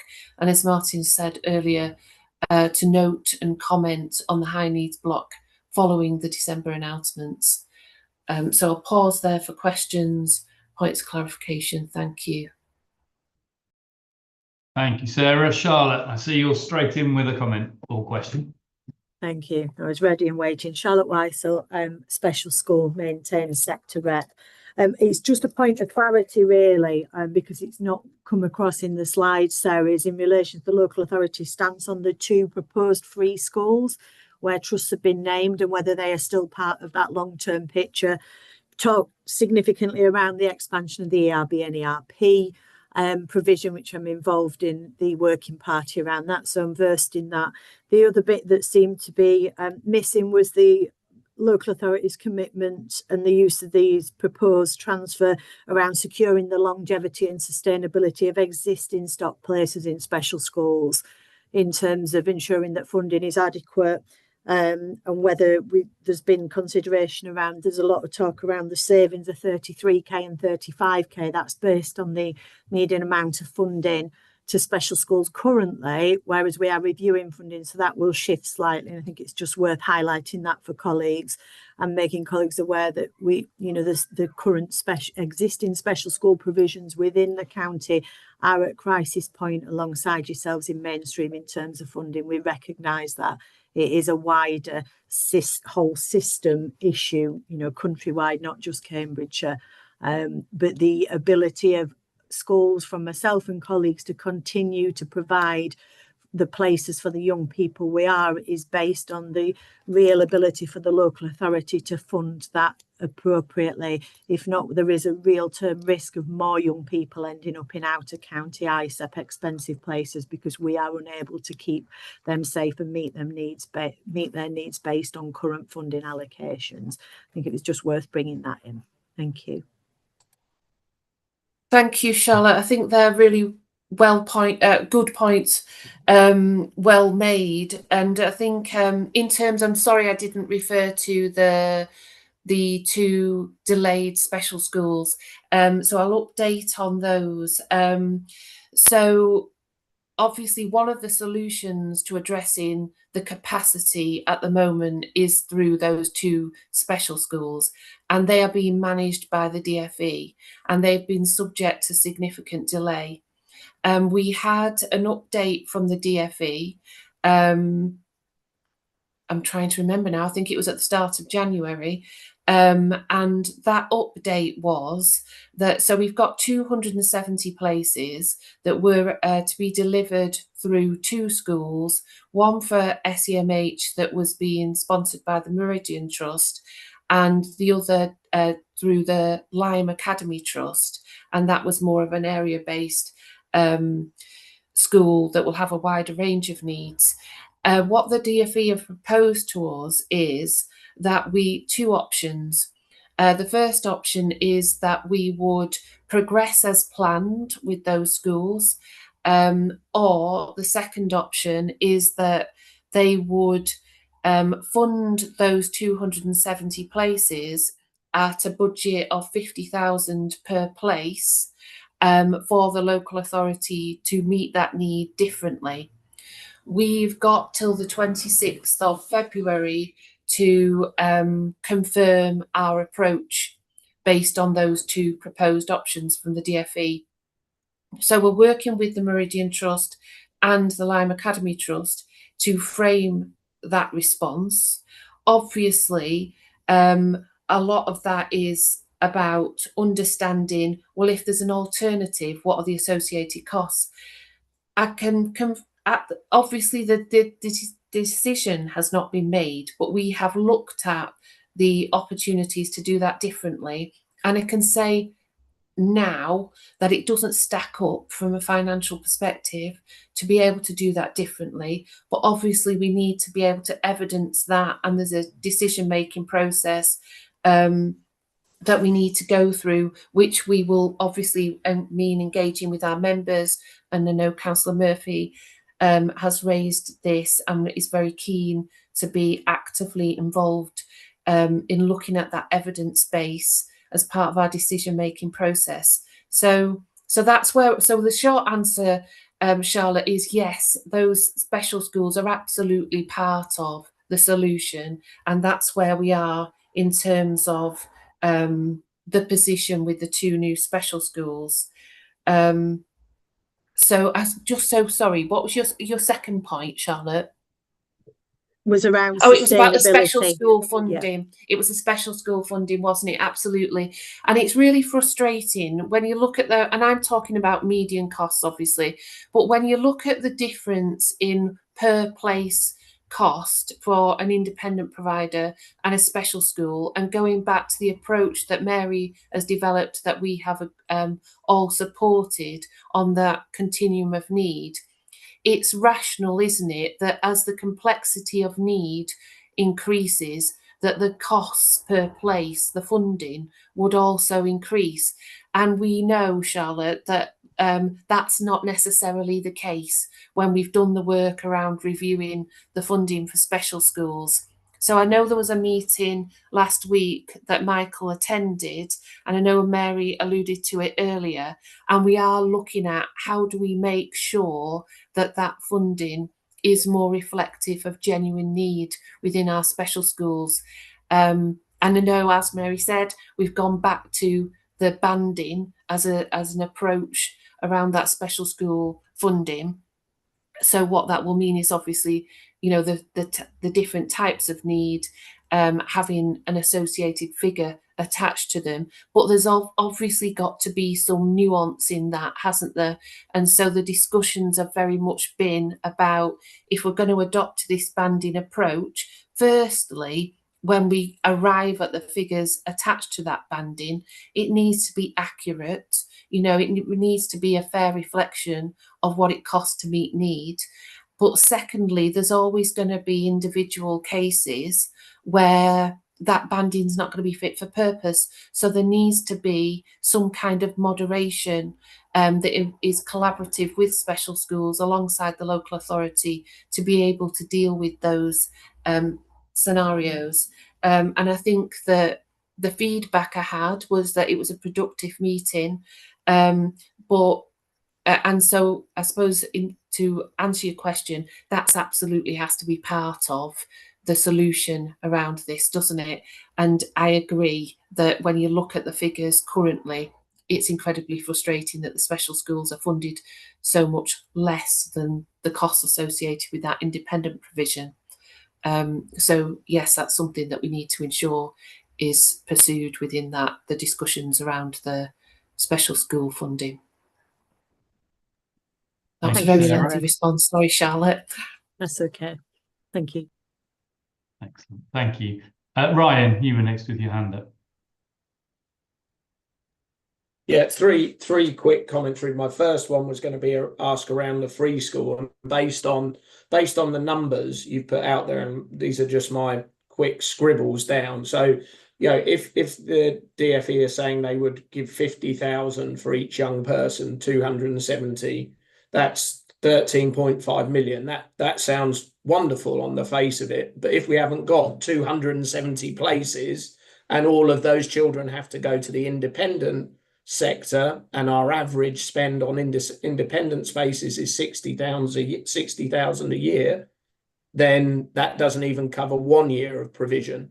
Best case scenario, if we were to able in the next year or months to create an extra 270 places in our ERB provision, which I'm pretty sure is not going to be achievable, at 25,000, the average figure you get, that means we'd be able to provide provision for just 2 years at that cost. Whereas if we build 2 specialist provisions, we can provide that provision for 270 young people across Cambridgeshire indefinitely for a long period of time. And I imagine Martin and you have worked out the figures are at, but it seems like a no-brainer to me. And it's a bit of a giving people a quick and easy option out to say, oh, look, we've done some good work on our budget. And I think as a forum group and I hope at the local authority, we're looking at the longer term picture and not just trying to say, oh, look what we've achieved at the bottom end of this year's balance and next year's balance, only to career back into the same issues 3 years down the line. So I'm pleased to hear that that seems to be the approach. And having worked with Martin for a significant amount of time, he'll be crunching the numbers in a much more detailed way than I have just done on my market trader back of a fag packet type of way.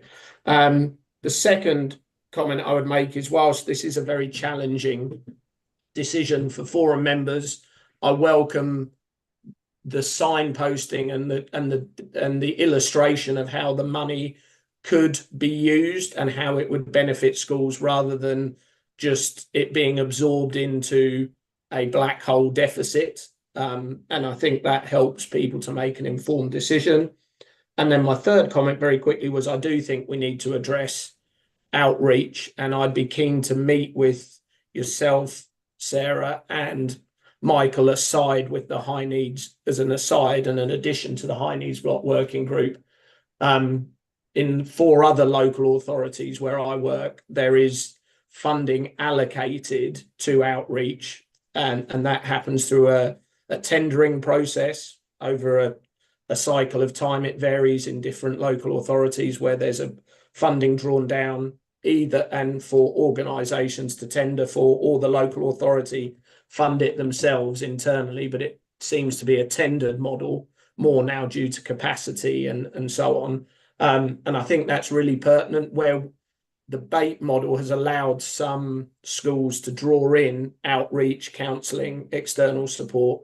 When I've talked to primary heads about that, there just is no wriggle room. There is no space in the budget to do anything than keep the lights on, keep teachers in front of children and make it work. So if there was funding that we could use to put together a high quality outreach programme that would support ordinary available provision, all of those things that we've been talking about, then I think that's good, but it needs to be properly managed and tendered for and overseen, as you said, by the local authority.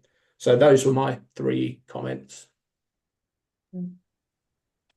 Thank you, Ryan.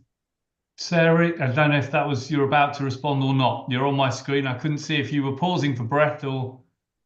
Yeah, well, I was doing both, but I think everything that Ryan said, I'd be very keen, Ryan, to follow up the conversation, as you suggested, around the outreach. And I think those calculations, you know, clearly illustrate where the decision is, leaning, but obviously we have to go through a process around that. But yeah, thank you very much.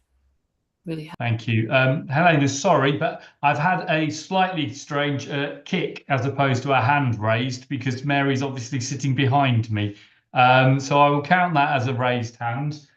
Mary. So Ryan, just to assure you, one of the elements of the high need working block group that we raised earlier, outreach is in that model, and we will be bringing others in just to make sure that we kind of tie that up. For context, colleagues, historically there was an outreach funded model, and it was through our special schools, and it was an approach that was there. That money was withdrawn a number of years ago, so it was another part of the loss to the special schools budget while I'm talking, so I don't have to kick him again. Martin, Wade, that is.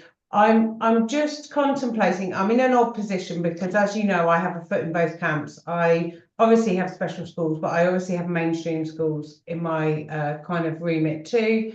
And if I think of our most inclusive mainstream schools, our very most inclusive, the problem with this transfer is that it disadvantages them further when they are already disadvantaged by the loss of the notional, the kind of level of spend above that of the notional spend. The first 6,000 of the I mean, I don't want to count how many 6,000s per particular one of our primary school loses, but they're going to be heading for, you know, that flag of special school soon if we're not careful.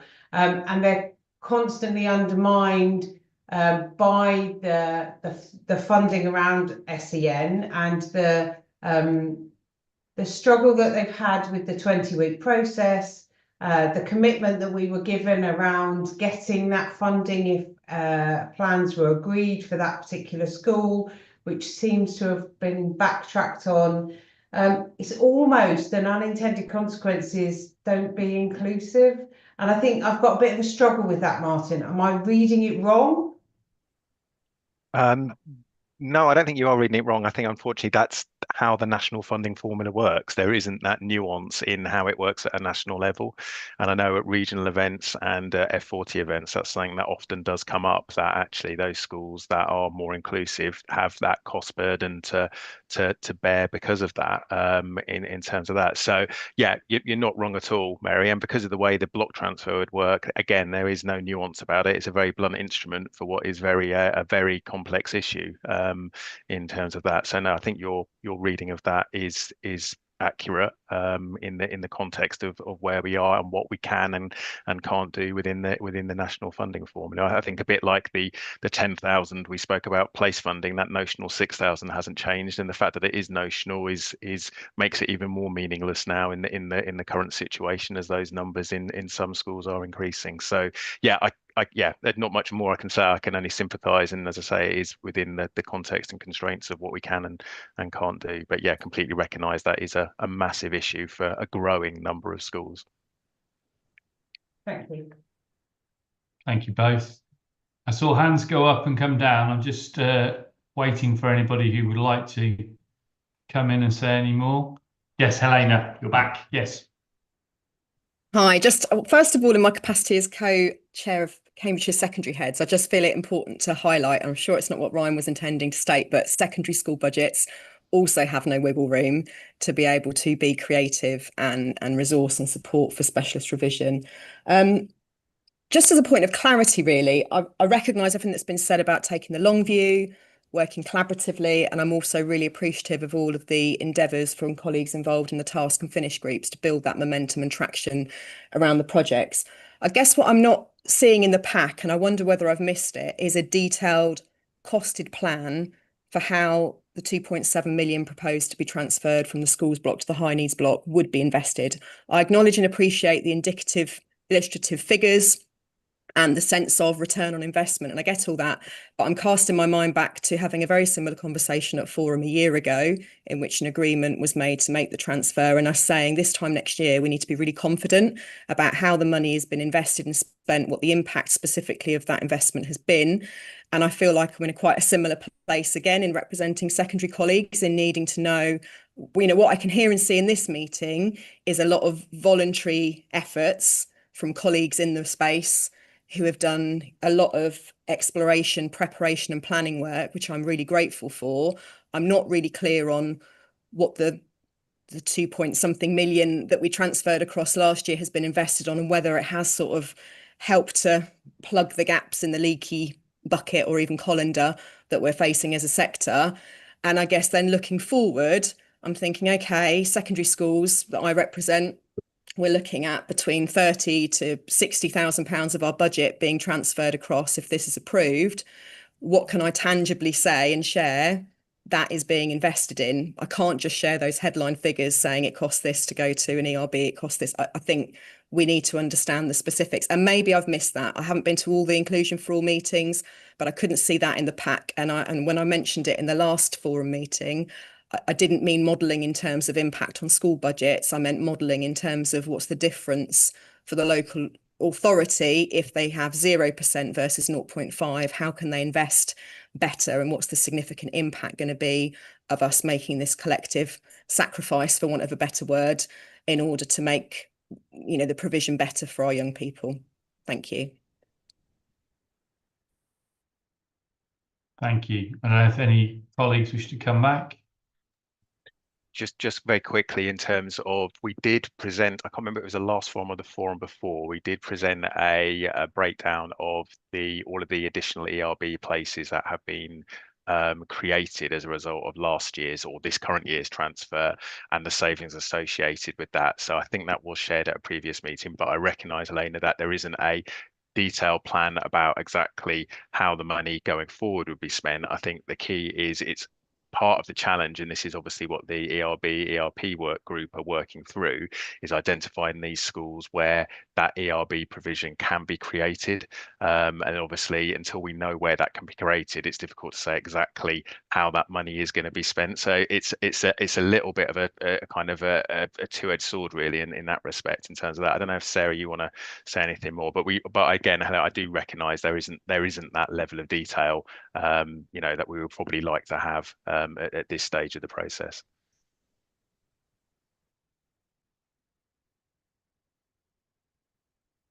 Sarah, sorry, I was waiting for if you wanted to follow up with. Oh yeah, thank you. Sorry. Yeah, I think that's fair. Challenge, Helena. I think that, yes, as Martin said, we have shared previously the investment in the ERBs, and what we're talking, I suppose, and what you're asking to illustrate, it's more cost avoidance, isn't it? And the challenge is, as in, we place here, but you can't 100% say that those children would alternatively have been in an ISEP, but you can illustrate that had they been in an ISEP, the cost, the differential is this. But there's also the added challenge, which is the work I was referring to earlier in terms of that data and finance subgroup that Martin and Michael are working on, in that there's a kind of parallel investment and costs, isn't there? As in, although we're saying this investment will allow us to grow local provision, we will still have ongoing costs alongside that developing provision. So it doesn't necessarily cancel it out. There will be a time lag, because we're not in a position where you can just withdraw those children. But I take the challenge that we could articulate that more clearly, and maybe if we could look back at what we previously shared, we could potentially add some further detail on that to better exemplify what we're talking about. But there are some challenges within it, because it is really based on cost avoidance rather than savings. Thank you. I appreciate that. I mean, there is a need to be illustrative and indicative, and we can't per pupil be confident in exactly what the figures are. I think what I sense is missing to just give us that assurance is a costed action plan. If we were to do the equivalent at a school level with a much smaller budget, and we were to say, right, we're going to spend less on external alternative provision and we're going to generate our own in-house provision, you'd expect to see, what are we investing? At what point were we going to see return on investment? How many children are we talking about? And I think we've seen very high level information today and in the pack. And I think it's that sense of where the funding that potentially is going to be transferred would be invested to give colleagues that assurance. Thank you both. Ryan.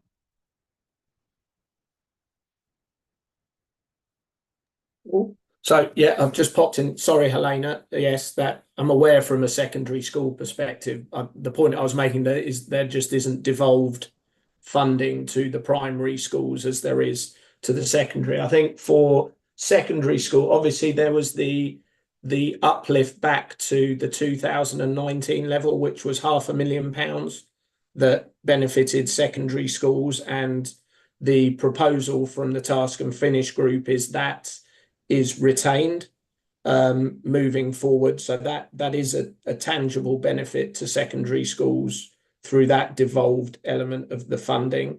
And then the second bit that did happen last year was that there was the agreement on how the 34 additional Olive places would be funded, that mitigated the full cost of £340,000 being passed on to all secondary schools through the devolved funding model. And there is a proposal that will further support secondary schools and improve potentially sufficiency of places, specialist places, link to that will come to Cambridge secondary heads in a couple of weeks. So I think there are some tangible things we can go back and say to secondary heads that there were some benefits from that, alongside all the work that's going on with the ERBs, etc.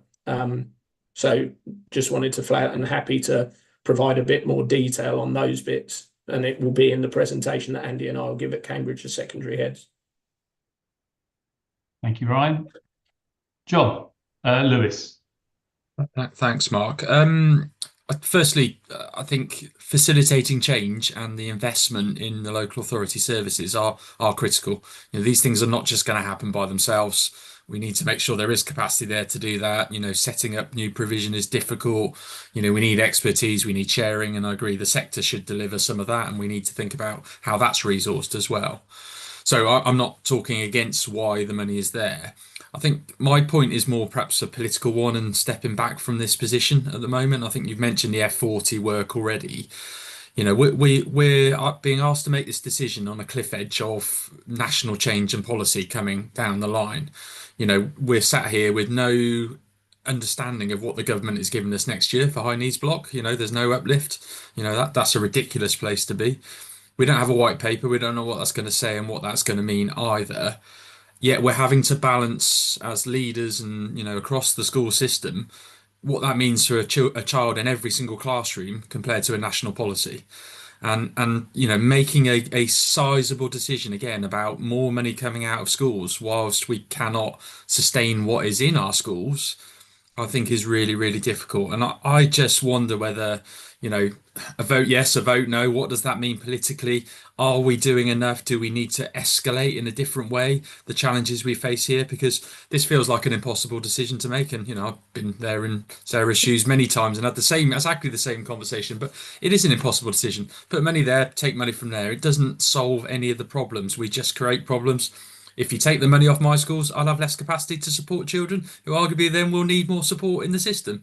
It's just a cyclical problem, and I feel it's sad that we're sat here today having to make a decision on something that really should not be a decision locally. It should be a government decision. And what should we be doing to raise this dilemma and issue further than we already have? So I don't expect an answer, but that's just how it feels sat here today. Thank you, Jonathan. John Colpin. Thank you, and it probably echoes a lot of what Jonathan's just said, really. Probably first of all, just to thank Sarah and Martin really for the clarity of their proposal and the way it was put forward. And this is, again, to echo what Jonathan just said, this is actually a horrible decision that we make, and we seem to make this every single year.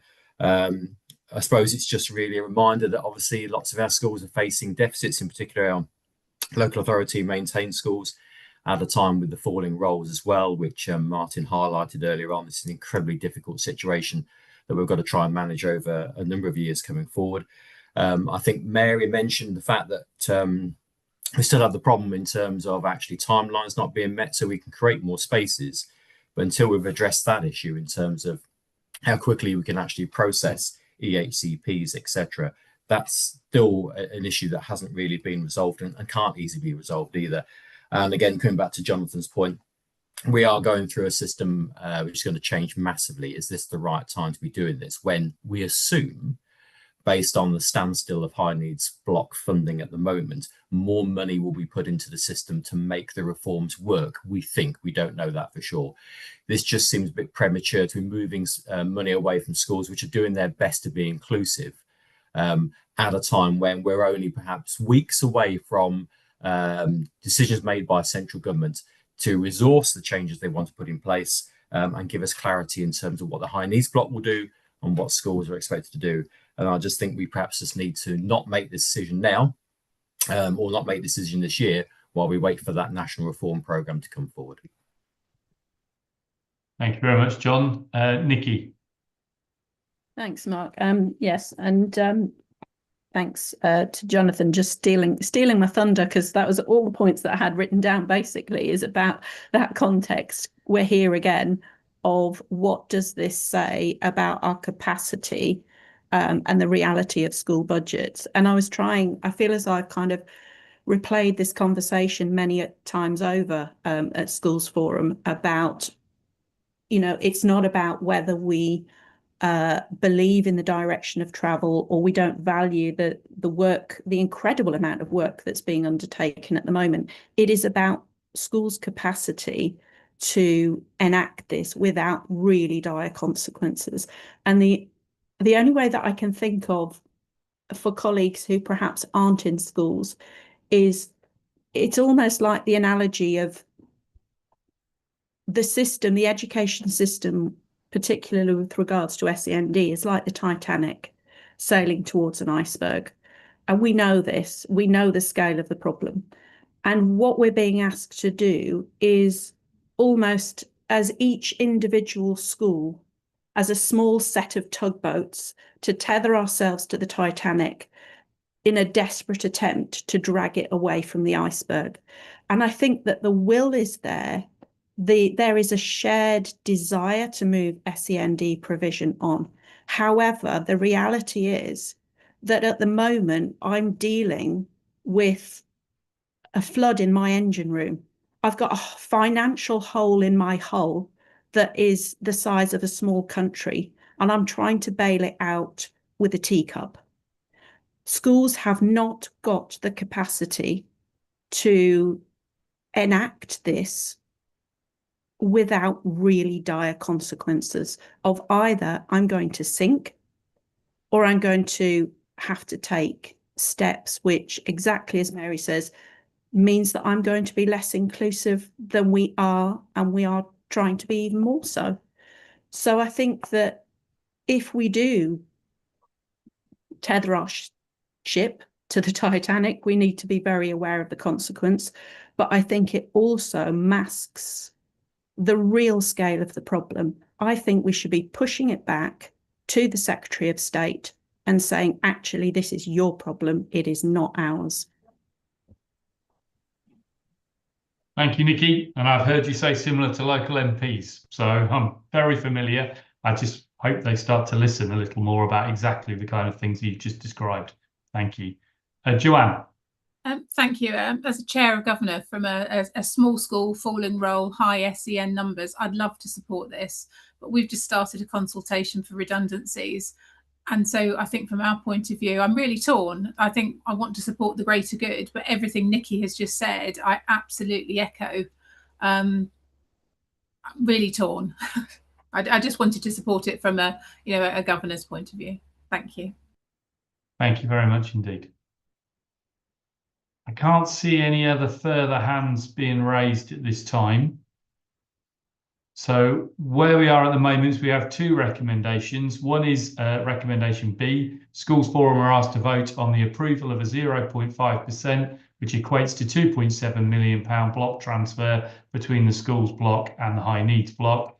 And then C, Schools Forum are asked to note and comment on the high needs block following the December announcements. So we will now move to a vote on recommendation B. Please could you indicate by using the raised hand, Tamar will do a roll call of voting members. Can you indicate when she calls your name if you agree, disagree, or wish to abstain? So there's only the three options when she calls your name. Mary is sat next to me, who's the first on Tamar's list. So I'll just make sure we're all clear. It's only really one word. Agree, disagree, abstain, please. Tamar. Yeah, so Mary Abascara. It's such a challenging name. Disagree. Okay. Yeah. Alison Anderson. Disagree. Adrian Ball. Disagree. Charlie Baxter. Disagree. Yolanda Botham. Disagree. Nikki Brown. Disagree. John Culpin. Disagree. Adam Dabin. Disagree. Nadine Gooding-Hebbert. Disagree. Victoria Hearn. Disagree. Sasha Howard. Disagree. Ryan Kelsall. Disagree. Jonathan Lewis. Disagree. Mark Little. Disagree. Helena Marsh. Disagree. Joanne Pope. Disagree. Richard Scott. Disagree. Karen Scott. Disagree. Kat Thompson. Disagree. Charlotte Weissel. Disagree. And Mark Woods. Disagree. Okay. So that's unanimous not to accept the transfer. Okay. Thank you, colleagues, and thank you for making clear, I think, how everybody sees that in the context of where we're making decisions without not acknowledging the need that we absolutely see as dire. So I think we've all made that clear in our comments. There's no vote required for us to note and comment on the high needs block following the December announcements. So thank you very much for that and for all of your considered input. I believe it's back with you, Martin, the Central School Services block. It is indeed. So hopefully you can see that back on the slide now. So hopefully this last section is relatively straightforward. So this is just a quick update on the Central School Services block in terms of following the final allocations. Main change from the figures previously presented is the fact that the ongoing retained duties now includes a number of baseline grants which relate to centrally employed teaching staff in the same way that those grants have been baselined for schools as well. No real change to those figures. The only other thing to note is around the national copyright license that we're still waiting for the final allocations to those figures. But again, as in previous years, any changes in the copyright licenses will just be managed within that overall school central block. So no additional cost to schools in that section. So I don't think there's really anything to note on that. Just if anybody has any particular comments on the Central School Services block, just to raise them now. Okay, just pause for a second. Doesn't look like you've elicited any responses from that one, Martin, as you predicted. Good. Okay, right. Thank you. Okay, so then the final part of the kind of report today is in respect of the early years funding and the early years block. So as I referenced right at the start of the presentation, there's still quite considerable investment in early years funding due to the increased entitlements and extended entitlements across a number of the different age ranges. The figures on this slide here show the national increases in terms of the funding for 2-year-olds, 3- and 4-year-olds, and 9-month to 2-year-olds as well as the increases for the early years pupil premium and the disability access fund in terms of that. So increases in early years pupil premium and disability access fund will continue to be passported on at the national rate as they have been done in previous years. The hourly rates for 2-, 3- and 4-year-olds and under 2s will be based on the calculations that we've undertaken based on the projected uptake in funding for next year. So you can see on this slide the proposed hourly rates for 26-27 are £6.04 for 3- and 4-year-olds, £8.44 for 2-year-olds, and then the under 2s at £11.42. So quite significant uplifts in the hourly rate from previous years, reflecting the as I say, the uplifts we've received at a national level and based on our estimates of funding going forward for next year. I think, as I said earlier, one of the big issues that we have at the moment is around this move towards a termly data collection. So this is going to impact on the 3- and 4-year-olds significantly in terms of that. So we have held a small contingency back, which is reflected in the centrally retained funding, which we'll come on to in a minute, in case there are any changes. So Previously, as I said, it was based on the January census data, so the DfE would make an adjustment each July based on the latest January census data. Now, because they will be funding us on a termly data, there's likely to be much more turbulence in year to reflect the uptake of placements and hours by parents for 3 and 4 year olds. So we're just until we've got through this first year and understand exactly what that pattern is going to look like, we are going to kind of hold back a small contingency to try and support that if the DfE end up clawing back money, which could happen. Other thing to say on this is maintained nursery schools will continue to receive their supplementary funding, a lump sum which goes to that sector to support them and their fixed costs. But I think also, just a bit like we were talking about with small schools earlier, I think there is a question mark around the longer term viability and sufficiency around the maintained nursery school provision in terms of their cost pressures that they're finding themselves under as well in that space. So Cambridgeshire's early years provider reference group, which is effectively a subgroup of this forum, has been engaged with these discussions and had a meeting last week to kind of discuss the proposals and endorse the kind of the indicative rates that were put forward for next year. In a minute, I'll ask early years colleagues, if any on the call, if they want to make any specific comments around the kind of the discussions that were taken. I think a bit like we've had from schools, I think that the kind of the main drivers are around to kind of maximise that base rate of funding to early years providers, in the same way to maintain schools. You're looking to maximise the kind of the base rate of funding that is coming through the formula. I think everybody's in that kind of similar position in terms of overall funding. So in terms of the early years funding, we are required to pass through kind of 97% of the funding to providers. And that has now been separated out so that we have to do it for each of the different age groups. Previously, it was a 97%, or the pass-through target was a percentage in totality.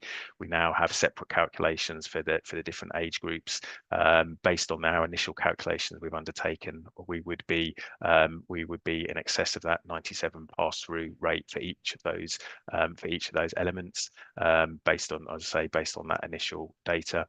And then, as we do every year, we're just asking for them, as they are required to do, to approve that centrally retained funding that we're going to hold out of the early years block. So, as I said earlier, the big change really is an increase in the centrally retained budget to hold a bit of a contingency, which ultimately will go out to providers if it is not required to be clawed back by the DfE on that. So I think that was all I want to say. So again, just as similar to other sections, just asking colleagues to note and comment on the early years block proposals, and then Schools Forum are asked to approve the early years centrally retained funding as on the previous slide there. So yeah, I'll pause there, Mark. Thank you very much, Martin. Particularly those who've been in the reference group that Martin referred to, if you have any comments, please do raise your hand. Not seeing anybody at this point. Okay, so we don't have to vote on noting and commenting the final early years block proposals. And in terms of approving the early years centrally retained funding amounts, we'll take the approach again that unless you raise your hand, we'll assume that people have accepted, as Martin suggested. Okay, thank you very much for that. We move on now to the next steps. Yep, so just one final slide really. So obviously following today's meeting, we'll be taking the same proposals to Children and Young People's Committee to approve the final approach on Tuesday. Obviously, again, this will be subject around the kind of the block transfer and the next steps around that in terms of the local decision around that and how we take that forward.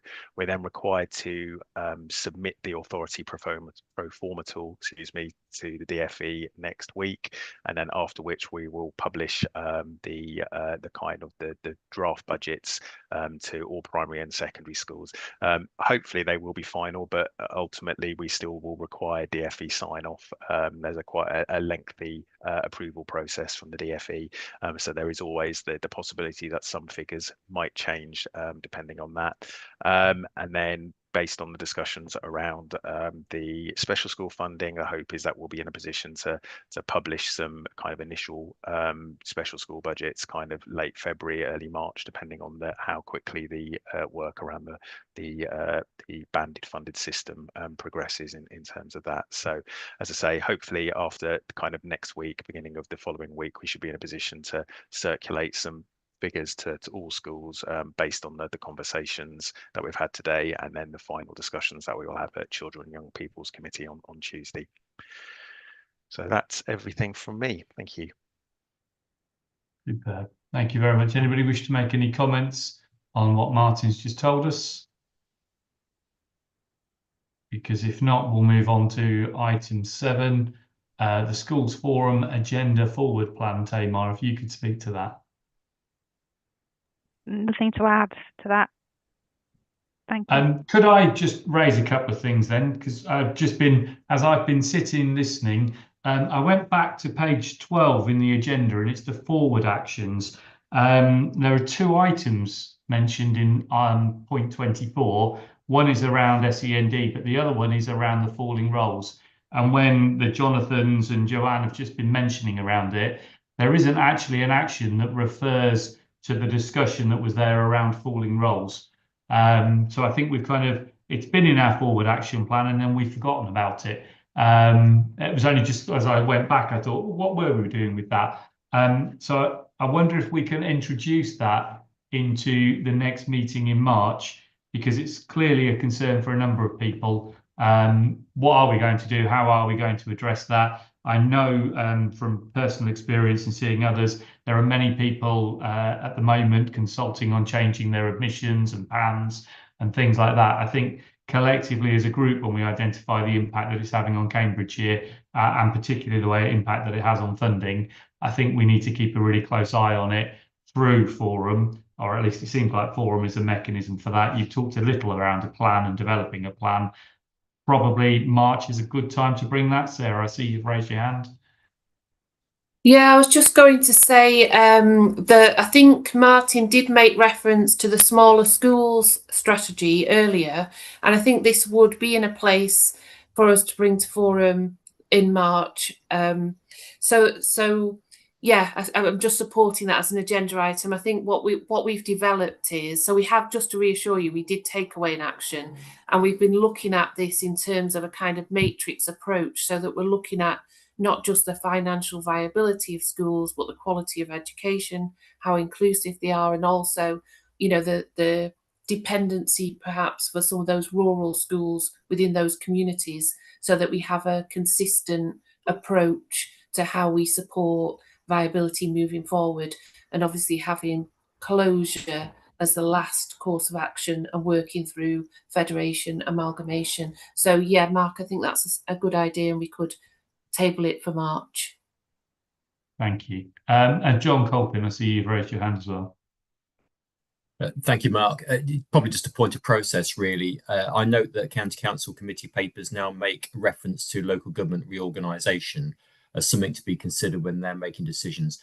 Is this something we should start doing here in Schools Forum as well? Because we're starting to move into that sort of territory of 27, 28 onwards, when obviously LGR will take place. I just wonder whether we need to start building it into our thinking process. It's just an observation. Thank you, John. I don't know if Sarah, you want to come back on that one at all, or Martin, or? Yes. Yes, is my response.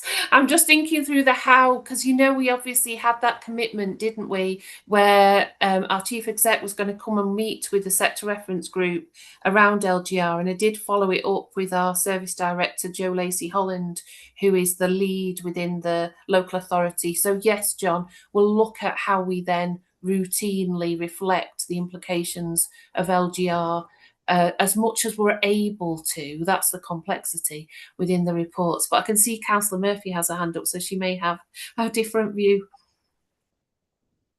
Could I just sort of pop in at this point? Sorry, Joe. Yeah, it's just that there will be points when we will have more certainty about the way forward. And I think when those points happen, it then becomes much clearer about what we're discussing. So, and I don't think we'll have to wait too long. So I'm looking forward to those points as sort of triggering like a bit more focus, a bit more information. Thank you very much for that clarity. Joanne, I see you have your hand up as well. Thank you. It was just to add something to Sarah when she was talking about the small schools, and certainly for us, an impact has been on the lists earlier was one of the new primary schools that's a through school. So being only 15 minutes away, we have a significant number of children who or their parents have opted to take them there because then they get to the senior school of their choice. And so that's added to our problem. So I just wonder when we're thinking about small rural schools with falling numbers, whether that could also be sort of factored in where there are other new opportunities coming. Thank you. Yeah, no, absolutely. It's the entire places planning picture, isn't it, Sarah? I imagine that was you're nodding. I think that's probably where you'd go to. They all have to sit together. Yeah, lovely. Thank you. Yeah, and also managing the different decision making around it. Obviously, you know, in terms of trying to strategically configure the school estate, there's different decision makers, aren't there, as part of that process? So that will also obviously have to be a feature of whatever we propose. Excellent. Thank you very much. As far as I know, that kind of concludes that item, and we're noting that agenda plan. It goes without saying, obviously, none of us quite know what the white paper will shape in what we'll end up talking about. I was wondering about raising it as an item, but A, that assumes that it will have been published by the next time we meet, and B, that we've managed to formulate any kind of idea about what we're all going to do next. But I'm sure that the next meeting will be very interesting and it will reflect upon the High Needs Working Party, etc. in there. So Ryan and team will have an awful lot to talk about there. So at this point, I think the next meeting is a reserve date on February the 11th that we're working towards, but the next formal meeting we're expecting will be the 20th of March. So I hope colleagues manage through the darkness of January and the complexity and the uncertainty that we're all struggling with the usual fortitude and resilience and smiles. Thank you ever so much again for all of your time this morning and your commitment. I look forward to seeing you all in the near future. Take care. Thank you.